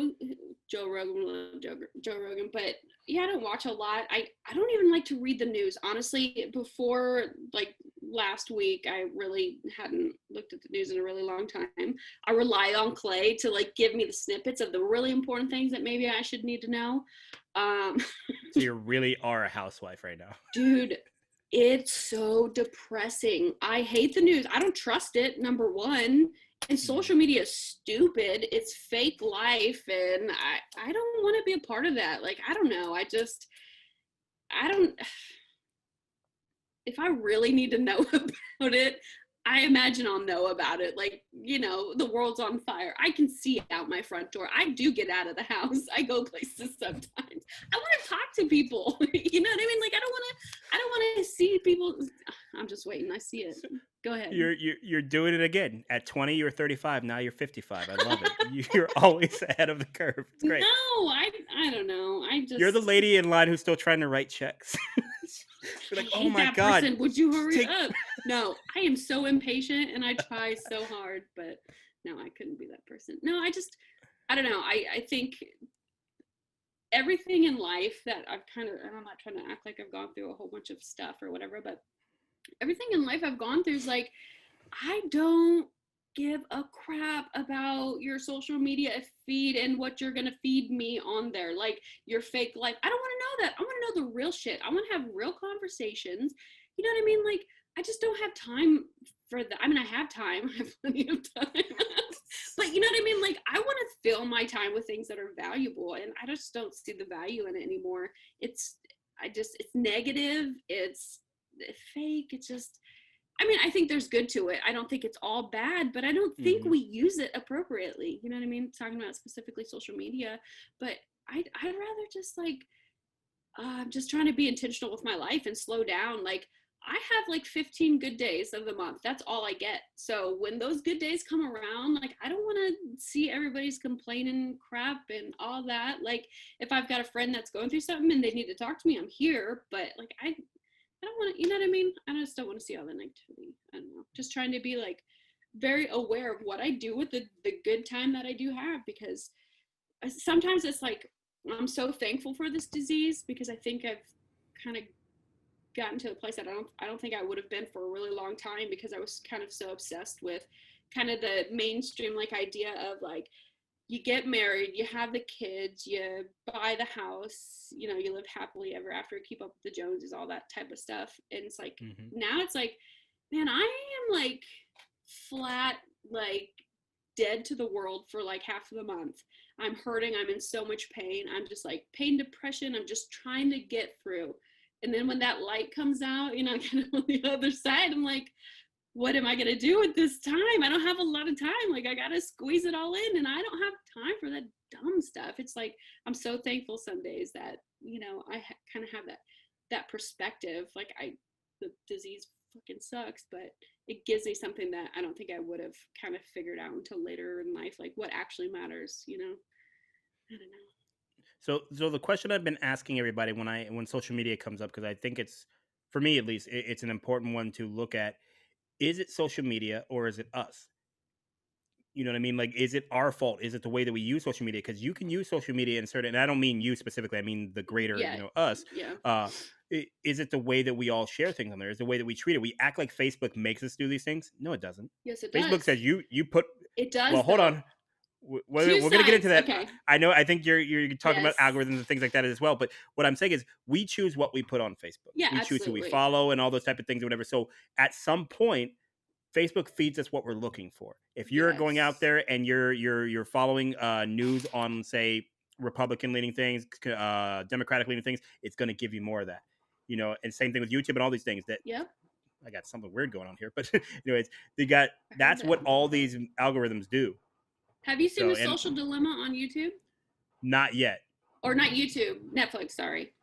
I hear that. That's weird. It's not It's very loud for me. fireworks. Oh, is it It's fireworks? fireworks. Yeah, I just because until I heard the boom, like it's Florida. fireworks. So, Weirdo.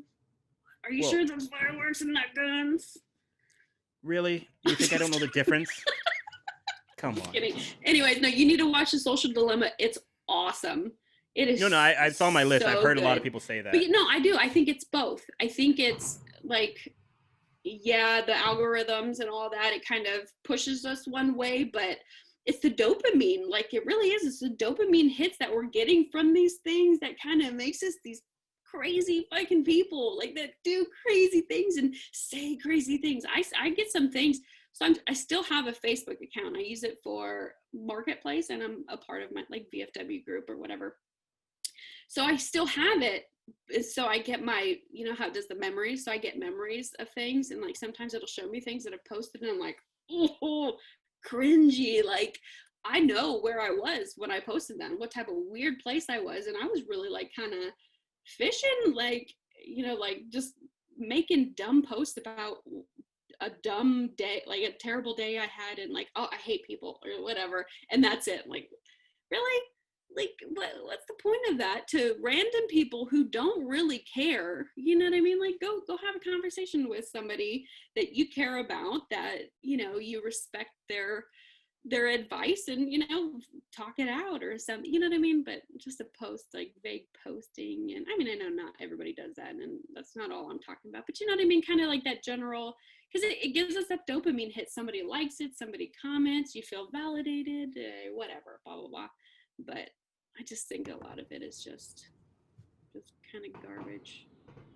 Well, I think that's the thing. That's where I go back to blaming more us than I blame the social media sites, because if you think about the basic premise, take away all of what it actually has become, or excuse me, what it has done, but the algorithm goes, hey, this person shows me they like this thing, let's give Mm-hmm. them more of that. Yeah. And then we, because of our confirmation bias, because of the way we interact with one another and stuff like that, we use that to turn it into something bad. So now you're going down this loophole, or excuse me, rabbit hole on YouTube, where suddenly you start off looking at one gun video, and now I'm in a militia.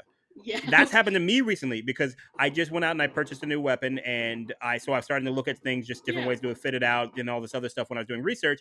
And now I'm getting all these super right leaning YouTube videos that are trying to come in. I'm like, dude, I just wanted to look at weapons. Yeah, it's Like, what is weird. happening? Yeah. When at what point does shotgun become you know alt right? Like, how does that combination start happening so quickly? Yeah, it's weird, but I don't know. I think like if you're not careful, and if you're not very aware of what you're consuming, with like young people generally are not, and that's what really scares me, especially when they're so young and they're consuming these things, and they don't really kind of have that thought process of, oh, wait a minute, let me take a step back, reevaluate like what I actually believe and feel and think about this situation, instead of just taking in all this stuff that's being fed to them. And I don't know, it just, oof, it's scary.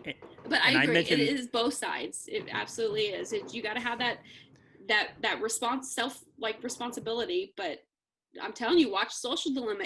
It's really eye opening. It's really just creepy. They legitimately, like, it makes sense as a business. They want you to keep coming back. They want to give you things that they know you're gonna like, and then it just keeps feeding. It's wild. It's wild. and so that's where I mentioned this now, because you mentioned that you and Clay listen or watch Joe Rogan. So Joe Rogan's entire premise, whether again, no matter how you feel about it, his premise is give all the information, let people do what they do. And in some ways, that's what social media has done, except that it prioritizes information that you actually want to see, because, like you said, they want you to come back. So So you're I'm just not thinking getting about all it. the information. Right, but that's the thing. If you go, so I go to a store because I like the soup they have, right? I'm just making that up. I'm not that old yet, but Well, I have I a go. store that I like a soup at. Okay, so shut I up. believe that to be true. I do believe that. But so that's the point. So is that store wrong for giving me that soup instead of giving me, hey, we got chicken tenders? Like, I don't want the chicken tenders. Don't give me the chicken tenders. And that's exactly what we do on social media. Because what I found that is the most fascinating thing to me is people who go on Yahoo, and I'm sure it's a lot of other websites, but Yahoo is the one I saw it the most on. Like, their comment section is so vitriolic, and it's like they only comment on things that they hate. I'm like, do you understand the feedback system here? Is that if you comment on things, they get more money. That tells them that people like it. And so every time you comment on all these things that are going on, all you're saying is, I like this thing, give me more of that kind of content. Yeah. Sorry. Am I I'm still sure you can. hearing fireworks? It's an insane amount of fireworks. It's It right sounds like there. your house is falling down. I'm pretty sure it's right outside my window. I'm pretty sure if I go to the window there and look out over the water, I'd be able to see it. It's so crazy. Yep, and there's the screaming. So I think it's done now, Oh, hopefully. Veterans Day, maybe? I didn't even think about It that. has Maybe to it's like it a has to be. celebration. That's cool. Miami will celebrate anything. Everything, I bet. Any and everything. These people are insane. And again, if I was still going outside and doing all that type of stuff or whatever, I would enjoy it a lot more. But what was hilarious to me is, I don't know if you, again, you not being in social media and watching all that stuff, or whatever, when they when the news agencies finally started calling the election for President-elect Joe Biden, they lost their friggin' minds. Like again, I was just sitting here in my room, just like, oh, that's cool, and just doing whatever. And then all of a sudden, I hear all these screams and everything like that going on outside. I'm like, what the hell is Really? happening? It's nuts. It's absolutely insane. But to be fair, and this is why I say Miami does this all the time, they also did that. They for a while they were doing it every day at 7 p.m. to celebrate healthcare workers and stuff like that. They do it Oh. all the time. It's not a high bar to make them do that. That's all I'm saying. They're Hey, gonna they're do it. happy. Let them celebrate. There's a lot of reasons to get down in this world. At least they're I, happy. I'm not mad about it. I just think it's hilarious. It Oh is. man, It what is. was That's wild. there was one time I'm trying to remember. I don't even remember what the event was. That's how stupid the event was. Not that they're happy, like you said, but I don't even remember what the event was doing. But we're sitting on the couch watching TV, and all of a sudden we just hear all this screaming. And we're like, what is going? And music. Somebody was like playing, just blasting music enough to echo. And we live like in a bunch of high rises or whatever, so it's like echoing off of all of them and everything. And again, it was just like a Tuesday. I don't think anything special was happening. They were just Taco doing it. Tuesday. I don't know. It's ridiculous. That's so funny. Anyways, so yeah, so I don't know how much of that audio those fireworks ruined, but I'm gonna leave it in because screw it. I don't know, but no, Oh, it wasn't but that loud. No, yeah, it wasn't that bad. but so just going back to all that, if we are going out there and we don't prioritize information in any way, then you're gonna see a bunch of stuff that you just have no interest in. Like, for example, somebody starts sharing cat videos. I could not give a shit less. I Oh, couldn't. I There's love no cat less shit that I videos. could give. That's my point. And this is That's why like I'm what like, I watch, bro. and Animal videos. I am thankful for Facebook for telling me, hey, no. So what I say is my personal responsibility is to continue to keep people on my friends list that I disagree with. So I'm seeing more information than I would see if I only had stuff I agree with. I think we create our own echo chambers. And so the algorithm is just going, you like this thing, I'm going to give you more of this thing. So if you're only responding to things you like, you're creating that confirmation bias through that algorithm. So yes, Yeah. again, I'm saying that that's the way Yeah, the but system's you're designed. yeah, but But you're asking a lot of people. You know what I mean? Like I always will. I know, and I If you can't agree. ask enough of yourself, then I can't expect Mark Zuckerberg to do it. He's not a human. I know, but I just I don't know. I It's just just like kind of that you admitted Mark Zuckerberg wasn't a human. You're like, yeah, I know. I'm like, oh, she's got the secrets. what? Oh, you broke up there. I said Mark Zuckerberg's not a human. You're like, oh, I know. I'm like, oh man, you've You got all the said that? secrets, I and didn't you even agreed with hear it. it. And you No, agree with it. You I said, did I not know. even. No, we have a connection issue. I don't know what's Yeah, going sure on. you do. Sure I you mean, do. maybe he's not, but Yeah. no, I don't know. I agree with you, but I also like there's a lot of fake news out there, and I'm not trying to like Donald Trump fake news or whatever, but you get a lot of bogus articles and things flowing in, and I don't know. I think for adults, okay, we should be able to decipher that. Like we need to be able to, critically think about things and all that. But I really am concerned about young people. That's the majority of the people who are online, you know, I assume throughout the day. You know what I mean? Every kid in my neighborhood is like this all day. They're outside playing with their friends on their phones. They're riding bikes on their phones. We have a girl, it's kind of scary how good she is on her skateboard on her phone. Like thumb up, like scrolling some type of feed while she's like barreling down the road, no helmet on. Put a helmet on, kids. Come on. I just had a brain injury, a concussion. Put a helmet on. You need your brains. Anyways, but it's just wild to me. I just see it all the time, and that's where I really get concerned. Is I don't know. Do they know at that young age like how to decipher all this? Like that's a lot of info coming at them that potentially isn't true, or I don't know. So I don't think they think to, oh, I need to get the other side. The kids, that stuff is just scary. before I dive into the serious point, you have a place you go for your favorite soup. You just yelled at kids in your neighborhood. You are becoming so many of these I know, stereotypes. dude. I I catch love it. myself too, because like sometimes I'll be in the back on the hammock and I'm like trying to read a book or something. And I'm like, these kids are so loud. I'll text Clay and like, they want to come in the yard again and like talk to me. And I'm like, oh, I just want to lay here sometimes. No, but Oh really, my I god. love these kids. They're amazing. And especially being my age and like Clay and not having kids, it's just, they're a trip. So I love it. you if you do you're left-handed, right? Or you're ambidextrous? I forget. Left-handed, but so I Okay. write left-handed, but I do everything else right-handed. I shoot a weapon right-handed. I play sports right-handed. It's really strange. So I don't No, think I that's mean, considered ambidextrous because I only write with my left. I can't write right-handed with my right. I can't do for each of those things. for purposes of this conversation, just because I need this joke to land, you're ambidextrous, Okay. and what that means is potentially you could be shaking your left hand at these kids, which is tattooed, which makes you a poster child for the millennial who gets old because now you got your tattooed hand because you were a rebel, but now you're old. You're like, stupid kids. It's hilarious. Yeah, the irony is not lost on me. There's sometimes I'm just Mm. like, oh, you're getting so old and you're not old yet. Like, hey, stop. hey, to make you feel better, you were always old. That's what we That's just true. talked about. Not much has changed. Yeah, exactly. You're just an So, old person with good skin. thank you. I'm trying to Oh cover man. up my rosacea today. So going back to the more serious point, although none of this is serious because it doesn't necessarily affect us all that much, I think that kids have to be prepared to live in that world because they're going to. There's no way around it. If you delay that, they're just going to be in some way they're going to be worse at dealing Yeah, with it. So I think you just have to do the same thing that our parents did and the parents before them and all that stuff. Is hope just that try to what parent you through teach. them. Well, yeah, just try to teach your kids how to decipher that information.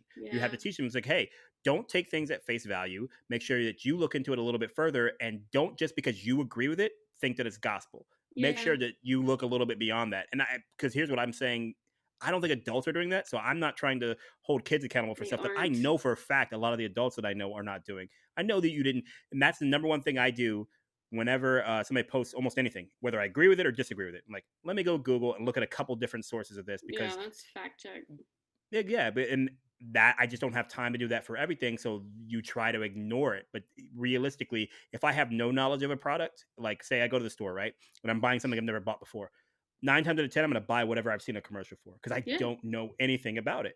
And yeah. that's the same way that these Marketing. headlines work. If I'm Mm-hmm. not researching a topic, say, I don't know, COVID. Let's just say COVID, for example. Whatever headline I read last is what I believe about COVID. And Yeah, that's the problem without having time to research everything. Because, and I said this a bunch of times, I'm going to say it a bunch more times and people get tired of hearing it. We were so concerned about 1984 happening, which is the restriction of information. And we've actually gone the exact reverse. There's so much information, I don't have time to decipher through all of it. And then, so not a lot of times what happens is I go, I believe closest to that. So that information is true for me. yeah, It's nuts. So I agree with you. The kids are going to have to decipher that, but I also don't think we can protect them from it. We can't just go, you know what? Let's turn the internet yeah. off. It's gonna be there. Exactly. Yeah. hmm Oh, it just But you know what? it's If you want, scary. if you're worried about the kids, just think about this, and it'll make you feel better. You know how much work I had to do to get access to adult materials when I was a kid? It was so much harder. Their lives are so much easier now that they get to do that. It's not I had to go good. to a No. store. I had to like hopefully find a magazine from like an uncle or something like Oh that. my Ugh. god. That's I so but funny. let's just say this. It's probably good that I didn't grow up in this time because I'm like, why would I do anything else? I have everything I need here. A phone and a phone and an internet connection. I'm like, I'm good. But This is the most I need to achieve in life. exactly. That's where I'm concerned. You know what I Eh, mean? They've got everything that, they need, the dopamine hits and they're satisfied and I don't know, just I think I'm scared of people like missing out on what actually matters and by the time they figure it out it's too late type of a thing, you know. I don't well, know. I think that's part of the beauty of life is that different things matter to different people. When you were 20 years old in our military dorm, you wanted Pier 1 plates. You know what I mean? I True. wanted to sleep on a futon, and I bought my first bed, a first mattress in, oh man, Tampa. So that means 2010. So I was 25 by the time I bought my Oh, first it's such a mattress. guy thing. I like sleeping with my My back up against something like That's on a funny. My futon. brother does that too. He loves his futon. That's wild. I can't do it now. Now I got a purple mattress. No, I'm not. Oh yeah, This futon is not matching that. is So, purple where it's at? I've never laid on one. I have a uh, Tempur-Pedic. I have an old ugh, ass Tempur-Pedic.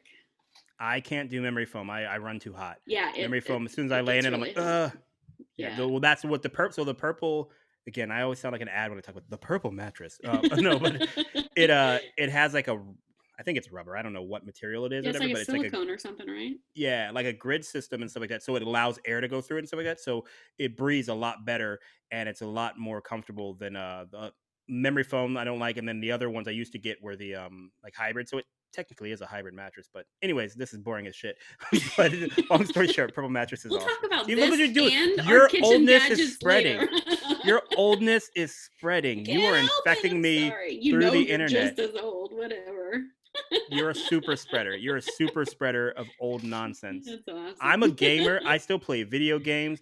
I watch stuff on TikTok. I don't post on TikTok, so I can't say that, but Oh, you do have a TikTok account. Okay. I have an account just to watch stuff. You. I at some point maybe I'll post something on TikTok, but I just I look at my Instagram. Most of my photo, my last photo on Instagram is from December, so I'm like I post like annually or whatever. That's so So funny. while I'm still on these platforms, I'm mostly and just to tie back into a topic we talked about You're a earlier, I'm voyeur. mostly there you go, you got I there. knew where you were It going. worked, yes. See, no, you're not the only one who's spreading things. I'm spreading my immaturity to you, so we're working out. It's Thanks. symbiotic. I think I've known that for a while. How many years have I known you? Since '05. Yeah. Well, Jeez. at some point, it's your fault. If you continue to know me this long, that's your fault. I can't be blamed for That's what I probably do. true. And I did ask you to officiate my wedding. So what was I thinking?